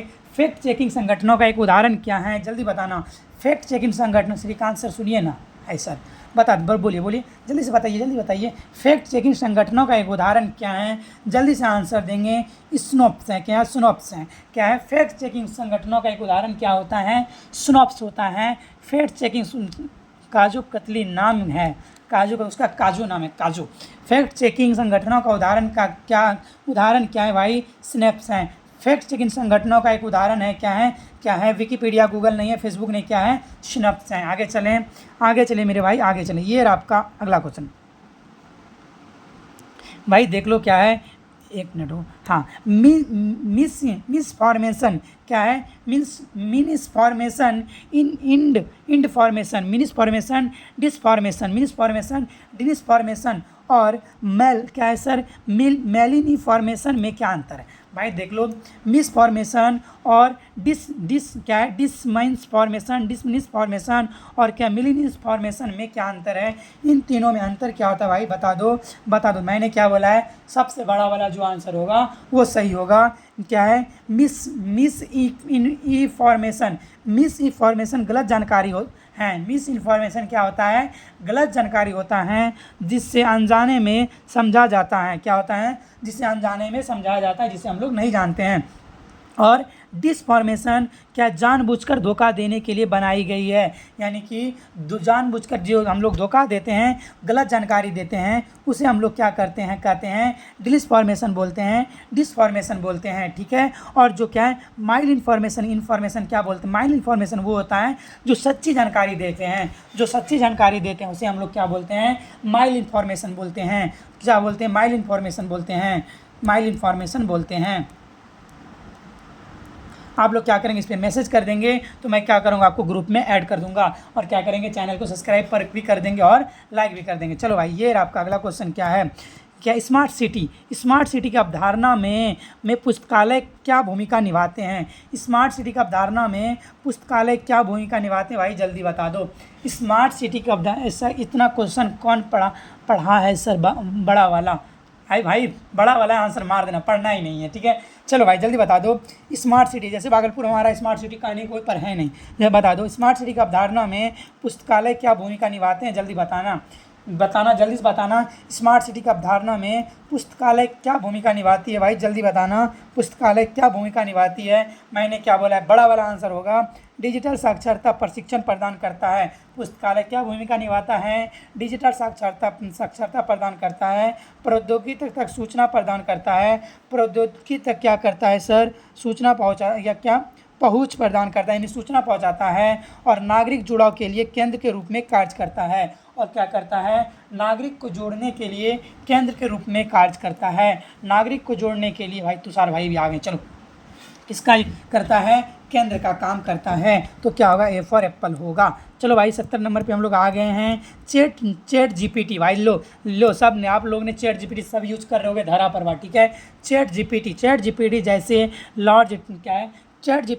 जैसे लार्ज लैंग्वेज मॉडल LLM किस प्रकार कृत्रिम बुद्धिमत्ता पर आधारित है? चैट जीपीटी किस प्रकार के कृत्रिम बुद्धिमत्ता पर आधारित है? जल्दी बताए।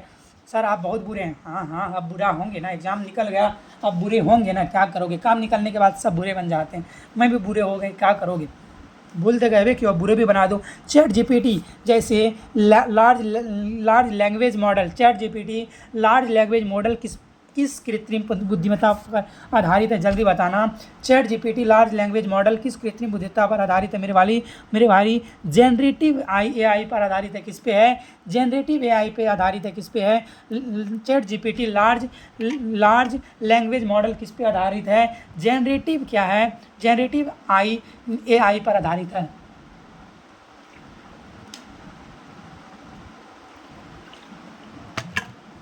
दिल ने यह कहा कि दिल से ओल्ड स्टूडेंट आ गए हैं फिर से। अच्छा, ये बात तो सही। आज मेरे प्यारे गुड्डा सब बहुत नज़र आ रहे हैं, पुराने सब। मुझे लग रहे हैं कि अभी भूले नहीं हैं। मुझे लगा तो भूल गए सब। नहीं भाई, भूले नहीं हो। निकिता जी भी, सर जी हम भी आए हैं। हाँ मुझे पता है, तेरा स्वागत मोस्ट वेलकम। तू आया कर सच सफर के आया कर, ऐसे ना आया कर। सर बिजी इंसान, बिजी लोग, प्राइम मिनिस्टर, इससे तो भाई प्राइम मिनिस्टर बना, काश बन जाए, तेरी दुआ लग जाए। चल, क्या है? फेडरेटेड लिंकिंग क्या है भाई? फेडरेटेड क्या है? लर्निंग क्या है भाई? जल्दी बताना, बता दो जल्दी से। फेडरेटेड लर्निंग क्या है? जल्दी बताना। फेडरेटेड लर्निंग क्या है? निकिता है, मुझे एनर्जी भी आ गई भाई, गजब। चल भाई, चल बता दो जल्दी से। फेडरेटेड लर्निंग क्या है भाई? जल्दी बताना। फेडरेटेड लर्निंग क्या है? जल्दी बताना। जल्दी से आंसर दे निकिता, देखता हूँ तेरा आंसर गलत होता है सही होता है। देखते हैं, मेरी बुद्धि का काम आएगा इसमें थोड़ी सी। गुरुजी भाई नहीं, कहाँ जा रहे हो? नम्रता सिंह, क्रॉस कर ले। बता दो फेडरेटेड क्या लर्निंग क्या है मेरे भाई। फेडरेटेड लर्निंग या एक मशीन या लर्निंग है, तकनीक है। फेडरेटेड लर्निंग क्या होता है, एक क्या होता है मशीन लर्निंग तकनीक है जो कच्चे डेटा को हस्तांतरित किए बिना, जो क्या कहता है कच्चे डेटा को हस्तांतरित किए बिना कई विकेंद्रीकृत उपकरणों पर मॉडल प्रशिक्षण करती है, जिससे गोपनीयता बढ़ती है। जिससे क्या करती है, गोपनीयता बढ़ना मतलब क्या बढ़ती है, सिक्योरिटी बढ़ती है। फेडरेटेड लर्निंग क्या होती है, एक मशीन लर्निंग तकनीक है। ये क्या है सर, एक मशीन लर्निंग तकनीक है जो कच्चे डेटा को हस्तांतरित किए बिना विकेंद्रित उपकरणों पर मॉडल को प्रशिक्षित करती हैं जिससे गोपनीयता क्या होती है, बढ़ती है। 1 बजे भी क्लास है। अच्छा किस चीज़ का भाई, किस चीज़ का नीतू जी।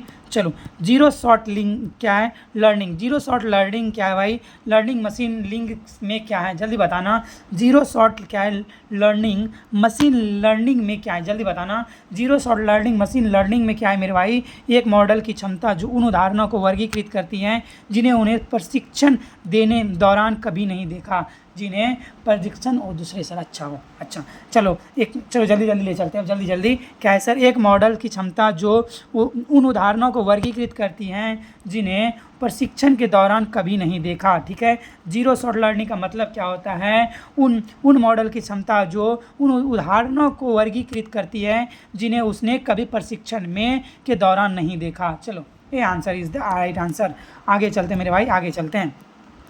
एथिकल एआई, एथिकल एआई क्या है, एथिकल एआई के ढांचे में कौन से सिद्धांत शामिल हैं, जल्दी से बताना। Shankar ji is right answer, बिल्कुल। भारती जी बिल्कुल 73 का आंसर देंगे। एथिकल एआई के ढांचे में कौन से सिद्धांत शामिल है, जल्दी से बताना। एथिकल एआई के ढांचे में कौन से सिद्धांत शामिल है मेरे भाई, निष्पक्षता शामिल है, जवाबदेही शामिल है, पारदर्शिता शामिल है, गोपनीयता शामिल है। एथिकल एआई में निष्पक्षता, जवाबदेही, पारदर्शिता, गोपनीयता, निष्पक्षता, जवाबदेही, पारदर्शिता, गोपनीयता शामिल है।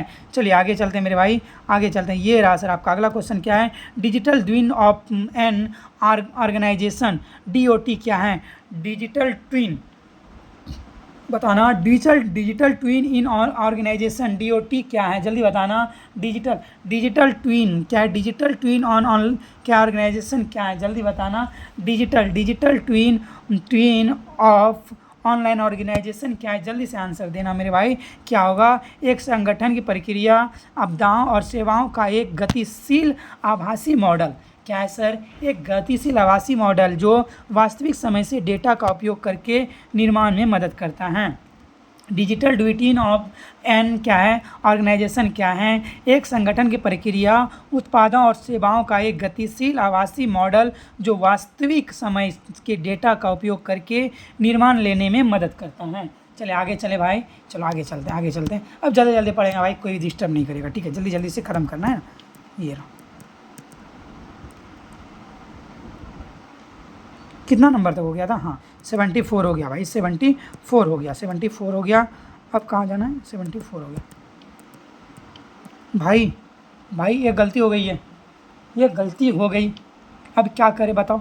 ये गलती हो गई, मैंने 74 तक ही क्वेश्चन लिया है, तो नहीं सुधार लेंगे, कर रहे हैं। 74 तक हो गया, 1 मिनट रुक जाओ, तो 1 मिनट रुक जाओ, 1 मिनट रुक जाओ। 74 हो गया है ना,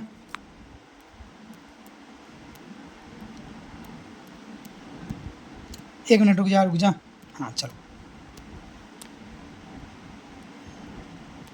क्लियर करके छोड़ेंगे, ऐसे नहीं छोड़ेंगे। 74 हो गया, 74 हो गया, 74 हो गया।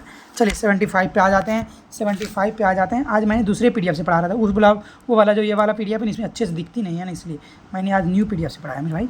चलो बता दो मेरे भाई, ये आपका क्वेश्चन क्या है भाई, 75 में आ जाते हैं। क्या है भाई, ब्लेंडेड लर्निंग क्या है, ब्लेंडेड लर्निंग क्या है भाई, जल्दी बताना। ब्लेंडेड लर्निंग क्या है, आज तक रुकमनी नहीं मिला हाय भाई, बता दो जल्दी से। ब्लेंडेड लर्निंग क्या है, जल्दी से बताना मेरे भाई। ब्लेंडेड लर्निंग क्या है, जल्दी से बताना, जल्दी बताना मेरे भाई, क्या होता है ब्लेंडेड लर्निंग क्या है। आंसर क्या होगा इसका, आंसर क्या होगा, आंसर सी फॉर कैट होगा। ऑनलाइन शिक्षक सामग्री और अवसरों को पारंपरिक आमने सामने की कक्षा विषयों के साथ वर्गीकृत करने वाला दृष्टिकोण है। क्या है, ब्लेंडेड लर्निंग क्या होता है, ऑनलाइन शिक्षक सामग्री और अवसरों को पारंपरिक आमने सामने की कक्षा सामग्रियों के साथ एकीकृत करने वाला क्या होता है, दृष्टिकोण होता है। आशीष गेमिंग जी, सी आंसर बिल्कुल सही है। ये रहा मास क्या है, massive open online course, MOOC एक प्रसिद्ध प्लेटफॉर्म क्या है, मासिव ओपन ऑनलाइन कोर्स क्या है, जल्दी बताना। मासिव क्या है, मासिव ओपन ऑनलाइन कोर्स क्या है, जल्दी बताना मेरे भाई। क्या होता है सर, कोसेरा प्लेटफॉर्म क्या है सर, कोसेरा है। भाग रहा बानी सर राउर अच्छा पढ़ाई राउर न्यू स्टूडेंट के, तू कहाँ जाई, क्या कोसेरा है। मासिव ओपन ऑनलाइन कोर्स क्या है सर, कोसेरा है। क्या है, कोसेरा है। क्या है मेरे भाई, कोसेरा है।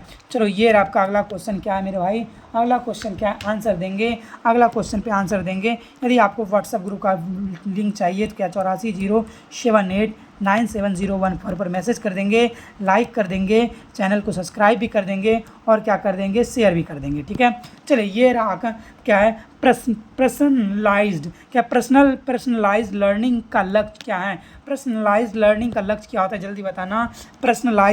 पर्सनलाइज्ड लर्निंग का लक्ष्य क्या होता है, जल्दी बताना मेरे भाई। पर्सनलाइज्ड, ओके, गुंजा कुमारी पांडे जी सी, ओके। पर्सनलाइज्ड लर्निंग का लक्ष्य होता है प्रत्येक छात्र की अनूठी ज़रूरतों, क्या होता है, प्रत्येक छात्र की अनूठी ज़रूरतों, रुचियों और शक्तियों के अनुरूप सीखने का अनुभव अनुकूलित करना।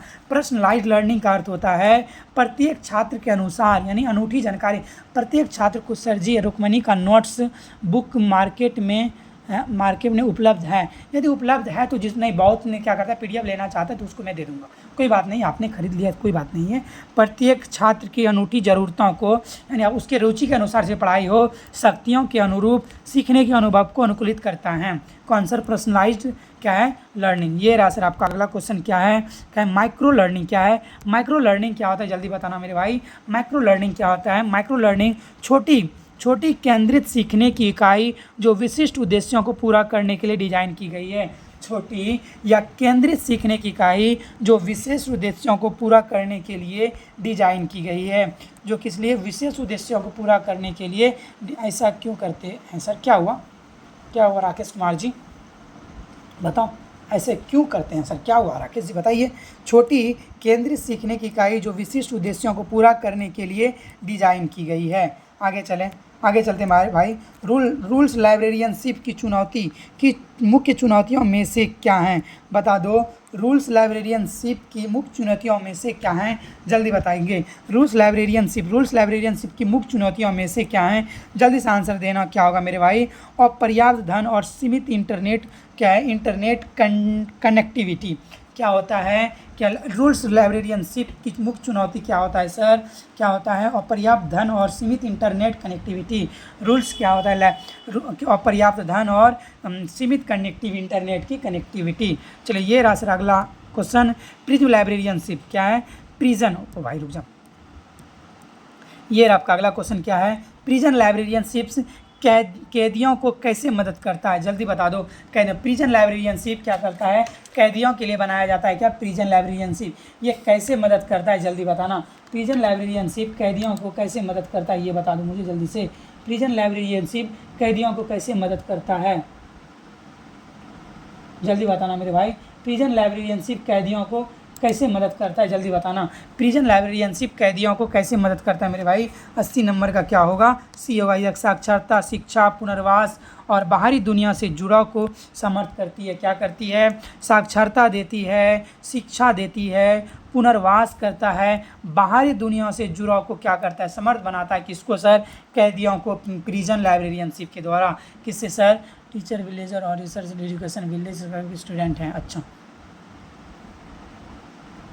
रास एजुकेशन वाले काफ़ी स्टूडेंट हैं। अच्छा, क्या मतलब नहीं समझे, चलो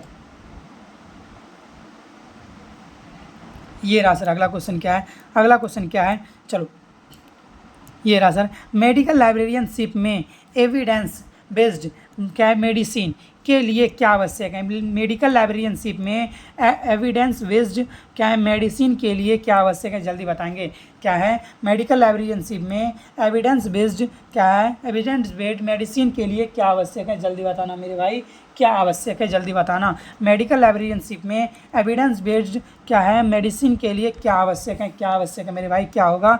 रोगी देखभाल के बारे में निर्णय लेने के लिए सर्वोत्तम उपलब्ध शोध साक्ष्य विवेकपूर्ण हो। क्या हो सर, सर्वोत्तम क्या सर, बी फॉर बॉल होगा, बी फॉर बॉल होगा। रोगी देखभाल के बारे में निर्णय लेने के लिए सर्वोत्तम उपलब्ध शोध साक्ष्य क्या हो, विवेकपूर्ण क्या हो, उपलब्ध हो।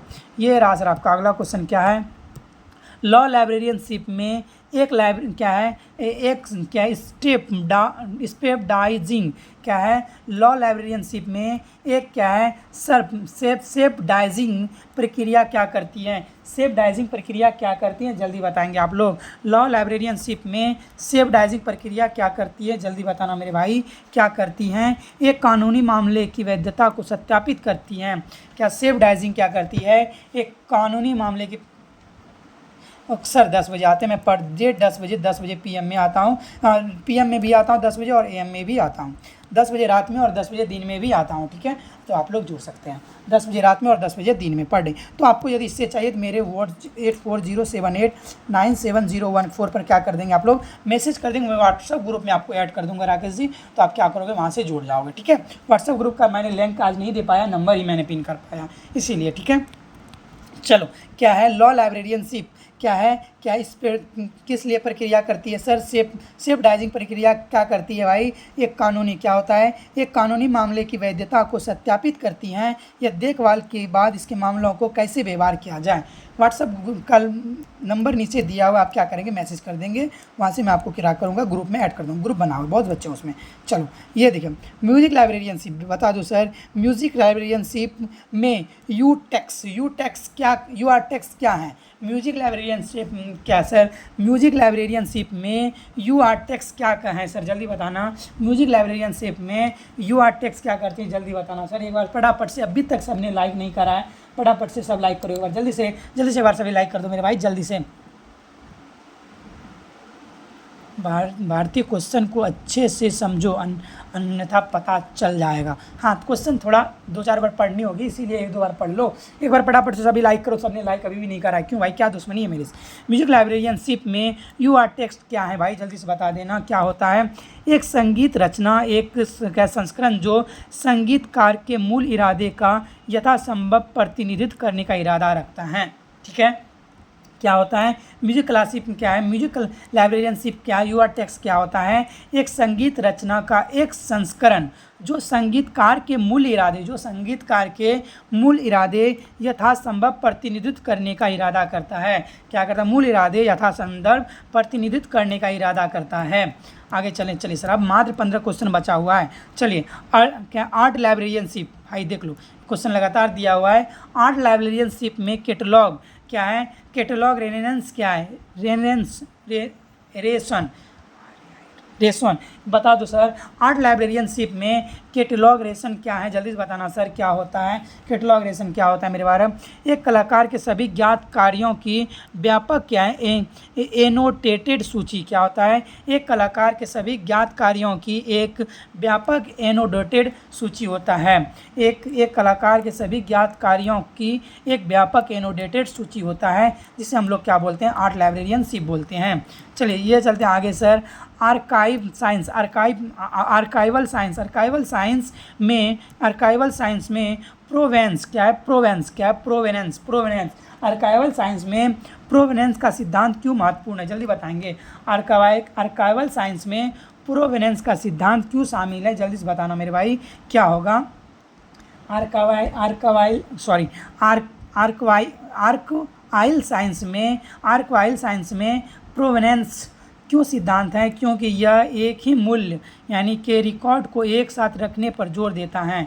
क्या करता है आर्काइवल साइंस, एक ही मूल्य को रिकॉर्ड को रखने में जोर देता है। कलवा काजो लाडो सर के बाद आप लोग से बात कर लीजिएगा। अच्छा चलो, रिकॉर्ड को साथ रखने पर जोर देता है जिससे उसके प्रमाणिक संदर्भ को संरक्षित किया जा सकता है। क्या किया जाता है, संरक्षित किया जा सकता है। ओके नम्रता जी, आप लोग यदि व्हाट्सएप ग्रुप में ऐड नहीं है तो क्या हो जाना, व्हाट्सएप ग्रुप में ऐड हो जाना। चलो आर्काइव साइंस क्या भाई, आर्काइव साइंस में क्या है, ओरिजिनल क्या ऑर्डर का सिद्धांत क्या है। आर्काइव साइंस में ओरिजिनल ऑर्डर का सिद्धांत क्या है, जल्दी बताएंगे। चलो, आर्काइव साइंस में क्या है, ओरिजिनल ऑर्डर का सिद्धांत क्या है, जल्दी बताना। आर्काइव साइंस में ओरिजिनल ऑर्डर का सिद्धांत क्या है, जल्दी बताना। आर्काइव साइंस में ओरिजिनल ऑर्डर का सिद्धांत क्या है मेरे भाई, क्या होता है? रिकॉर्ड को उसी क्रम में रखा जाना चाहिए जैसे कि निर्माता द्वारा बनाया जाए। जैसे निर्माता द्वारा बनाया जाता है उसी क्रम में क्या करना, हमको रिकॉर्ड को रखना है, बनाए रखा और उपयोग किया जाना चाहिए। जिस क्रम में रिकॉर्ड बनाया जाता है उसी क्रम में क्या करना है सर, रिकॉर्ड को रखना है और बनाया जाना चाहिए। ये रहा सर आपका अगला क्वेश्चन, क्या है? रिकॉर्ड्स कंटिन्यूआ, क्या भाई, क्या है? Records continuum model. Records continuum model records को किस रूप में देखता है? रिकॉर्ड्स कंटिन्यूम मॉडल रिकॉर्ड्स को किस रूप में देखता है मेरे भाई, किस रूप में देखता है? एक एकीकृत सत्यता के हिस्से के रूप में। किस रूप में? एक एकीकृत सत्यता के हिस्से के रूप में, जहाँ रिकॉर्ड बनाने, प्रतिबंधन से लेकर संरक्षण और ऐतिहासिक उपयोग तक कई संदर्भों में मौजूद हैं। एक एकीकृत सत्यता के हिस्सों के रूप में, जहाँ रिकॉर्ड बनाने और प्रतिबंधन से लेकर संरक्षण और ऐतिहासिक उपयोग तक कई संदर्भों में मौजूद हैं। तो इसका क्या होगा? बी फॉर बॉल आंसर होगा। जल्दी जल्दी से एक बार क्या करो, सभी लाइक कर दो चैनल को, जल्दी जल्दी लाइक कर दो, सब्सक्राइब कर दो भाई। चलो, ये रहा सर आपका, अब 10 क्वेश्चन मात्र बचा हुआ है। क्या डिजिटल ह्यूमैनिटीज़ में ये देखो काजो, तू पीट जाएगी। गोलू नहीं, अरे वो एक है ना, वो कॉल कर रहा है, क्या करो। गोलू है एक लड़का, उसी का। डिजिटल ह्यूमैनिटीज़ में क्या है? टॉपिक मॉडलिंग क्या है? डिजिटल ह्यूमैनिटीज़ में भाई रुक्मणी के पास एक्स्ट्रा बुक है। भाई रुक्मणी, मेरे पास एक्स्ट्रा बुक है, भाई तो क्या करोगे? तेरे पास लेने कौन जाएगा ये बता, तू बता पहले, रख, तू किसी को गाँव में दे दे। डिजिटल ह्यूमैनिटीज़ में टॉपिक मॉडलिंग क्या है, बता दो जल्दी से। टॉपिक मॉडलिंग क्या होता है? एक सांख्यिकी मॉडलिंग जो दस्तावेजों के एक संग्रह में मौजूद और क्या है, अमूर्त विषय। क्या है? एक सांख्यिकी मॉडल जो दस्तावेजों के एक संग्रह में मौजूद अमूर्त विषय की खोज के लिए उपयोग किया जाता है। जो क्या किया जाता है? ओके, अमूर्त विषय के लिए उपयोग किया जाता है। किस लिए? अमूर्त विषय के लिए उपयोग किया जाता है। एक सांख्यिकी मॉडल जो दस्तावेजों के एक संग्रह में मौजूद अमूर्त विषयों की खोज के लिए उपयोग किया जाता है। ओके, ये रहा सर अगला क्वेश्चन ये रहा। सोशल इन्फॉर्मेटिक्स का मुख्य तर्क क्या है, बता दो जल्दी से। सोशल इन्फॉर्मेटिक्स का मुख्य तर्क क्या है, जल्दी बताना। सोशल इन्फॉर्मेटिक्स का मुख्य तर्क होता है सूचना प्रौद्योगिकी के डिज़ाइन। क्या होता है? सूचना प्रौद्योगिकी के डिज़ाइन, उपयोग, परिणामों को उनके सार्वजनिक संदर्भ में अविभाजित रूप से समझा जाना। किस रूप से? अविभाजित रूप से समझा जाना होता है। आगे बढ़ें, अविभाजित रूप से समझा जाना होता है। क्या होता है? अविभाजित रूप से समझा जाना होता है। आगे बढ़ें, सी फॉर कैट। ये रहा सर आपका अगला क्वेश्चन, क्या है? चलो भाई अगला क्वेश्चन पे चलते हैं। क्या कम्युनिटी इन्फॉर्मेटिक, भाई ये रहा आपका अगला, क्या है? कम्युनिटी, क्या है? कम्युनिटी इन्फॉर्मेटिक्स किस पर केंद्रित है, जल्दी से आंसर देना। कम्युनिटी इन्फॉर्मेटिक किस पर केंद्रित है, जल्दी से आंसर देना। जल्दी से आंसर देना मेरे भाई, जल्दी से आंसर देना, जल्दी से आंसर देना। 1 मिनट,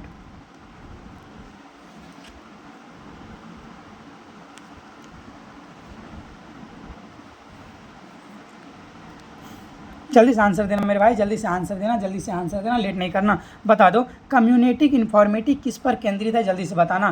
कम्युनिटी इन्फॉर्मेटिक किस पर केंद्रित है, जल्दी बताना मुझे, बताना क्या होगा। कम्युनिटी इन्फॉर्मेटिक किस पर केंद्रित है, जल्दी बताना क्या होगा सर। बी क्या होगा? सामुदायिक लक्ष्यों प्राप्त करने के, क्या होगा सर? सामुदायिक लक्ष्यों को प्राप्त करने के लिए सूचना और संचार प्रौद्योगिकियों का उपयोग पर। किस पर होता है? सामुदायिक लक्ष्यों को प्राप्त करने के लिए सूचना और संचार प्रौद्योगिकियों के उपयोग पर। सूचना और संचार प्रौद्योगिकियों के उपयोग पर, तो क्या होगा? बी फॉर बॉल होगा। चलिए सर आगे चलते हैं। ये रहा सर आपका अगला क्वेश्चन। अगला क्वेश्चन क्या है मेरे भाई? अगला क्वेश्चन पे आते हैं।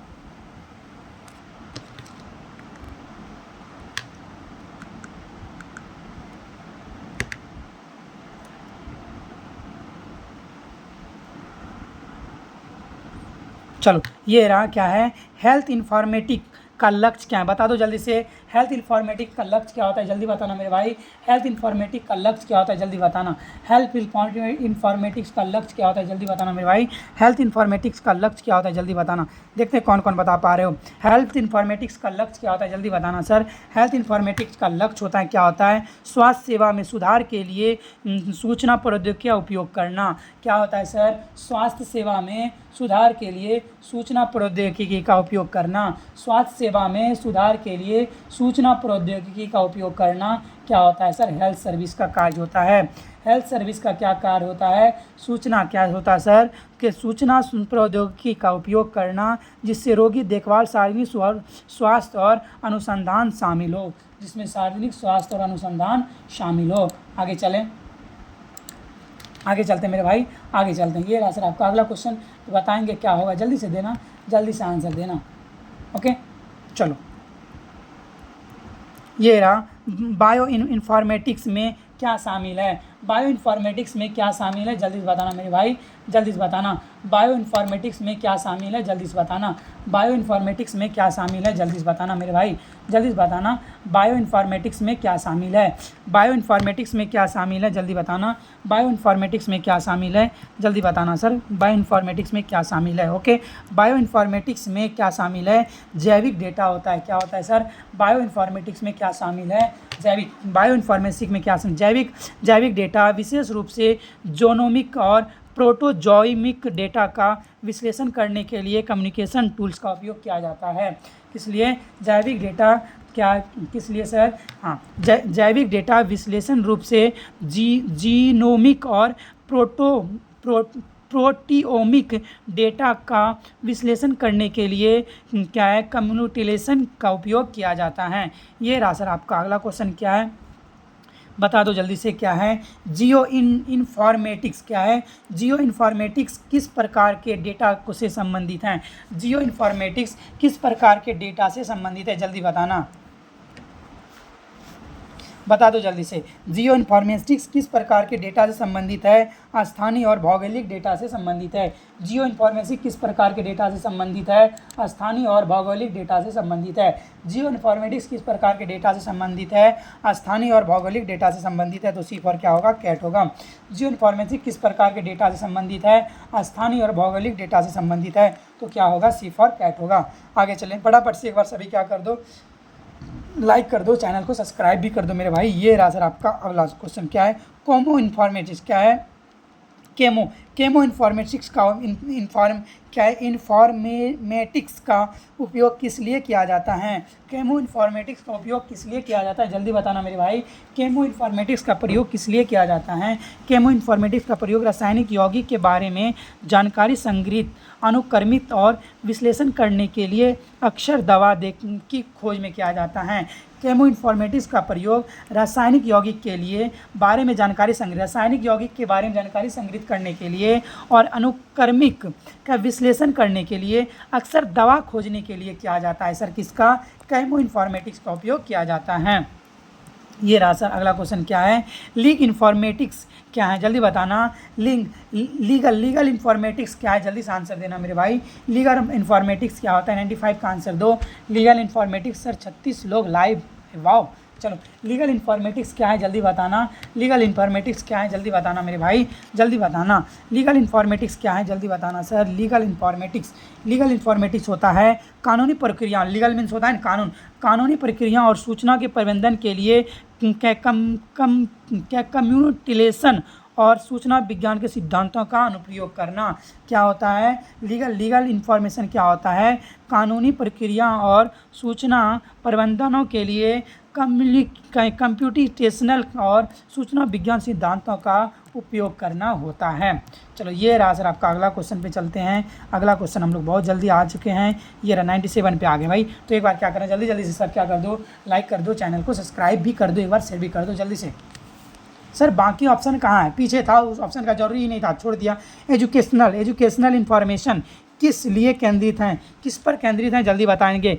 एजुकेशनल इन्फॉर्मेशन किस पर केंद्रित है मेरे भाई। इन्फॉर्मेशन क्या है, एजुकेशनल इन्फॉर्मेशन सीखने सिखाने की प्रक्रिया को समझाने और सुधारने के लिए सूचना विज्ञान प्रौद्योगिकी का उपयोग करने के लिए केंद्रित है। किस पे है? सीखने और सिखाने के लिए। किस पे? सीखने और सिखाने के लिए, प्रक्रियाओं को समझने और समझाने के लिए और सुधार के सूचना विज्ञान में प्रौद्योगिकी का उपयोग, यानी सूचना विज्ञान में टेक्नोलॉजी का उपयोग करने के लिए किया जाता है। सर कब तक है? बस 5 से 10 मिनट चलेगी, 5 मिनट भी नहीं चलेगी, ख़त्म हो जाएगी, टेंशन ना ले, लास्ट ही है। चलो, पब्लिक हेल्थ क्या है? इन्फॉर्मेटिक्स का एक उदाहरण है, जल्दी बता दो। पब्लिक हेल्थ इन्फॉर्मेटिक्स का एक उदाहरण है, क्या है सर? पब्लिक हेल्थ इन्फॉर्मेटिक्स का उदाहरण है बीमारी के प्रकोप को ट्रैक करने और निगरानी करने के लिए डेटा का उपयोग करना। क्या है? पब्लिक हेल्थ इन्फॉर्मेटिक्स का उदाहरण क्या है? बीमारी के प्रकोप को ट्रैक करने और निगरानी करने के लिए डेटा का उपयोग करना, ये उदाहरण है। क्या है मेरे भाई? बीमारी के प्रकोप को ट्रैक करने और निगरानी करने के लिए डेटा का उपयोग करना क्या कहलाता है? पब्लिक हेल्थ इन्फॉर्मेटिक्स कहलाता है। ये रहा बिजनेस इन्फॉर्मेटिक्स क्या है? जल्दी बताना। बिजनेस इन्फॉर्मेटिक्स क्या है? जल्दी बताना मेरे भाई। बिजनेस इन्फॉर्मेटिक्स क्या है? व्यावसायिक प्रक्रियाओं को बेहतर बनाने के लिए सूचना प्रौद्योगिकी और बिजनेस एकीकृत करना। क्या सर? व्यवसायिक प्रक्रियाओं को बेहतर बनाने के लिए सूचना प्रौद्योगिकी और सूचना विज्ञान को एकत्रित करना क्या कहलाता है? बिजनेस क्या इन्फॉर्मेटिक्स बनाता है? बिजनेस इन्फॉर्मेटिक्स किसको कहा जाता है? व्यावसायिक प्रक्रियाओं को बेहतर बनाने के लिए सूचना प्रौद्योगिकी और सूचना विज्ञान को एकत्रित करना। चलिए, ये रहा आपका अगला क्वेश्चन। क्या है सर?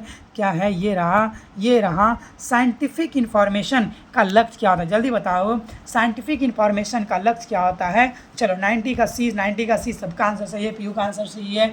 चलो, प्रेमचंद्र जी का सही है, ओके, पीयू की भी सही है। चलो आगे चलें। और कोई? सुनील कुमार जी बिल्कुल, रीना कुमारी बिल्कुल सही है, भारती जी बिल्कुल सही है। चलो, क्या है? साइंटिफिक इन्फॉर्मेटिक्स का लक्ष्य क्या होता है मेरे भाई? साइंटिफिक 99 का बी, नम्रता जी बिल्कुल सही है, 90 का बी, गुड 90 का बी फॉर बीजी कलवासर, ओके, बीजी कलवासर, थैंक यू काचो। क्या है? वैज्ञानिक डेटा के अधिग्रहण।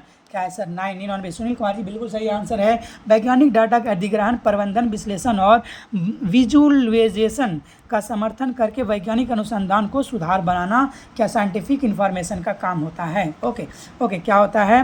वैज्ञानिक डेटा के अधिग्रहण, प्रबंधन और विश्लेषण और विजुअलाइजेशन का समर्थन करके वैज्ञानिक अनुसंधान को सुधार बनाना क्या होता है? साइंटिफिक इन्फॉर्मेशन होता है। बताओ, देखो सर, पीयू ने 100 का भी आंसर दे दिया बी, जो कि गलत आंसर, अभी क्वेश्चन मैंने दिखाया भी नहीं था। ये रहा सर, देखो अब आंसर दो पीयू, क्या होगा?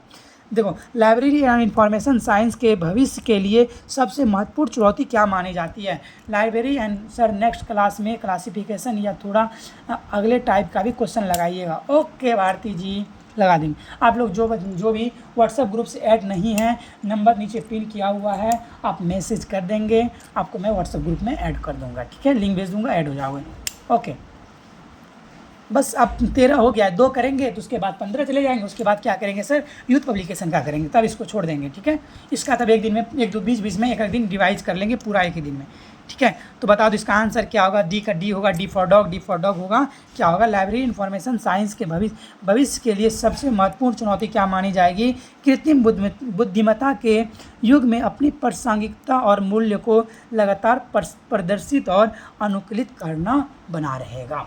तो बताओ जल्दी से, यहाँ तक में आपको क्लास कैसा लगा बता दो जल्दी से। लाइक करेंगे, चैनल को सब्सक्राइब भी करेंगे और एक बार फटाफट से शेयर भी कर देंगे जल्दी से। सर स्टेट भी कराइए कुछ। अच्छा हाँ, करवाएंगे, अब स्टेट का भी लेके आएंगे। स्टेट ना, सच बताओ ना दिवाकर भाई, मेरा ना पेन टैब अभी मैं यूज़ नहीं कर सकता। स्टेट में मैथ है, बिना पेन टैब का मैथ मैं नहीं बना सकता। मैंने ये पेन टैब से नहीं कर रहा हूँ, इसीलिए दिक्कत हो रही है। थोड़ी सी रुक जा ना, ये रक्षाबंधन तक रुक जाओ, उसके बाद पेन टैब का यूज़ करेंगे ना, तो फिर मैथ का भी सीटेड वाला भी लाएंगे। थोड़ा सा लाइब्रेरियन का कर देते हैं, क्योंकि लाइब्रेरियन आपके एग्जाम में 100 नंबर पूछी जाएगी। 100 नंबर सोच लिए, 100 में तुमको लोग 90 बना के लाना है, 90-95 बना देना चाहिए, जो हो जाए तो रिजल्ट तो बनी जाएगी ना, इसीलिए। धन्यवाद सर जी। जी चलो, 100 में 90 कोशिश करेंगे, बनाएंगे, कहीं सारा जितना ऑब्जेक्टिव है सारा करेंगे। क्रॉन पब्लिकेशन का जी हाँ, क्रॉन का भी लेके आएंगे और उसका भी लेके आएंगे, क्रॉन का यूथ का भी लेके आएंगे। यूथ का मेरे पास ये 7300 वाली जो है ना, 4223 वाला सेट जो है क्वेश्चन का, क्वेश्चन 42 और 23 ये वाला भी करेंगे, जिसका नीचे में क्या दिया हुआ है, क्वेश्चन दिया, आंसर सॉल्यूशन के साथ दिया हुआ है, लेकिन उसके लिए थोड़ा सा आपको वेट करना होगा, रुकना होगा। था इसके लिए आपको चैनल को सब्सक्राइब कर लेना है, ठीक है, और जो भी होता है व्हाट्सएप ग्रुप में ऐड हो जाएंगे। ओके,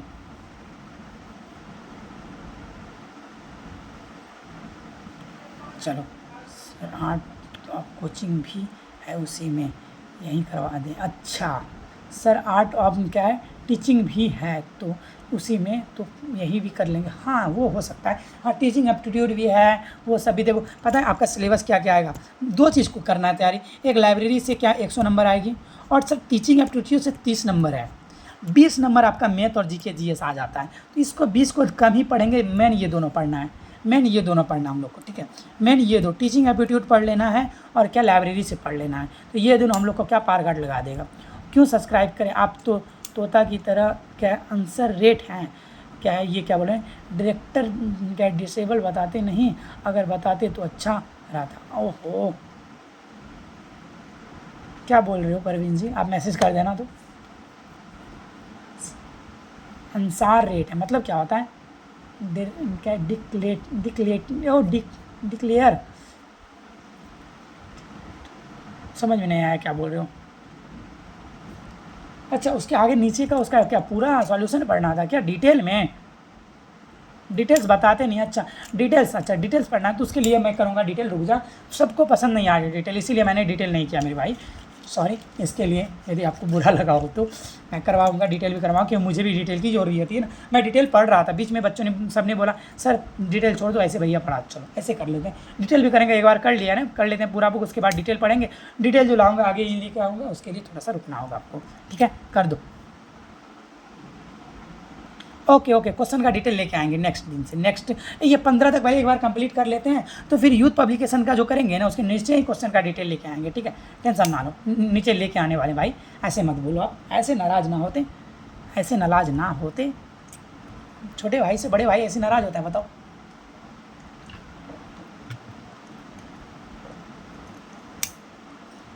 ठीक है, तो मिलते हैं, थोड़ा बहुत तो क्वेश्चन से रिलेटेड बताइए ना सर। ओके ज़रूर ज़रूर ज़रूर, ओके ज़रूर ज़रूर परवीन जी, ठीक है बताएंगे ज़रूर ज़रूर। अब मैं करता था पहले, लेकिन सब ने मना कर दिया था ना, तो मैंने रुक गया, ठीक है। तो चलो अब जो 13 से बताएंगे ना, तो उसमें कल भी 10 से 11 आएंगे, 10 से यही टाइम में, 10 बजे आता हूँ मैं लाइव, तो आ जाना, देखना कल डिटेल पढ़ाएंगे, ठीक है, डिटेल पढ़ेंगे, लेकिन हाँ आपके सामने नहीं होगा, उसके बारे में बोल दूंगा क्या क्या होता है, तो आप लोग थोड़ा थोड़ा सुन लोगे तो याद रह जाएगी। Okay thank you, okay Guruji thank you. Class कैसा लगा, चैनल सब्सक्राइब कर देंगे, लाइक कर देंगे जरूर, बिल्कुल नहीं भूलेंगे। तो मिलते हैं रात में 10 बजे, 10 बजे मैं लाइव आऊँगा रात में, ठीक है, 10 PM में।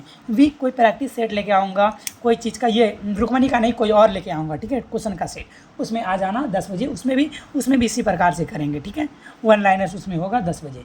मैं 10 बजे सुबह, 10 बजे शाम में भी आता हूँ रात में, यानी कि सर आप हमसे भोजपुरी सीखो, हमको ही भूल गए ना जी, अभी सीखे कहाँ भोजपुरी हम, नैखे बाड़ो काजू कतली, हमने अभी भोजपुरी नैखे सीखत रही अच्छे से, अभी हमरा के बोलत खातिर नैखे आवत रही भोजपुरी, समझी, तो ऐसे काहे हमरा से रूठ जाट रही, ये बताओ।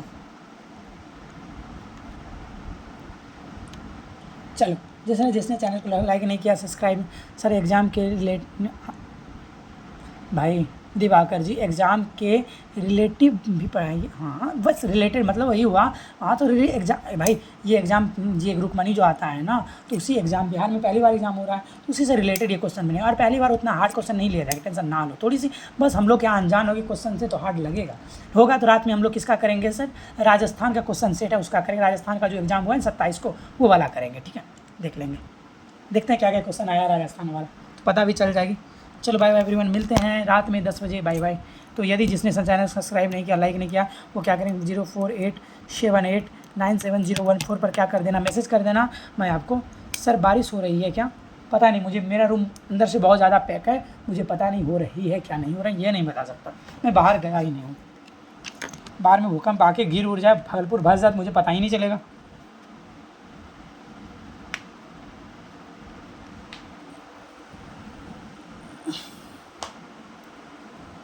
हाँ हाँ अमित किशोर वाला, ओके ओके ओके, हाँ है मेरे पास उसका सेट, अमित किशोर वाला का, हाँ नेक्स्ट वही करेंगे, ठीक है, हाँ मेरे पास सेट है उनका, अमित किशोर का 7500। अमित किशोर का 7500 वाला है या कोई और है ये पता नहीं, लेकिन मेरे पास है, अमित किशोर का भी है। और बात ये जो मोटा वाला जो 700 या 800 बुक का दाम है ना, यूथ पब्लिकेशन का रेड कलर की जो आती है 4323 वाला, 4323 क्वेश्चन का सेट है। सॉल्व पेपर नहीं है, 4323 सॉल्व पेपर, वो वाला का भी PDF है मेरे पास, उससे भी कराने वाला हूँ।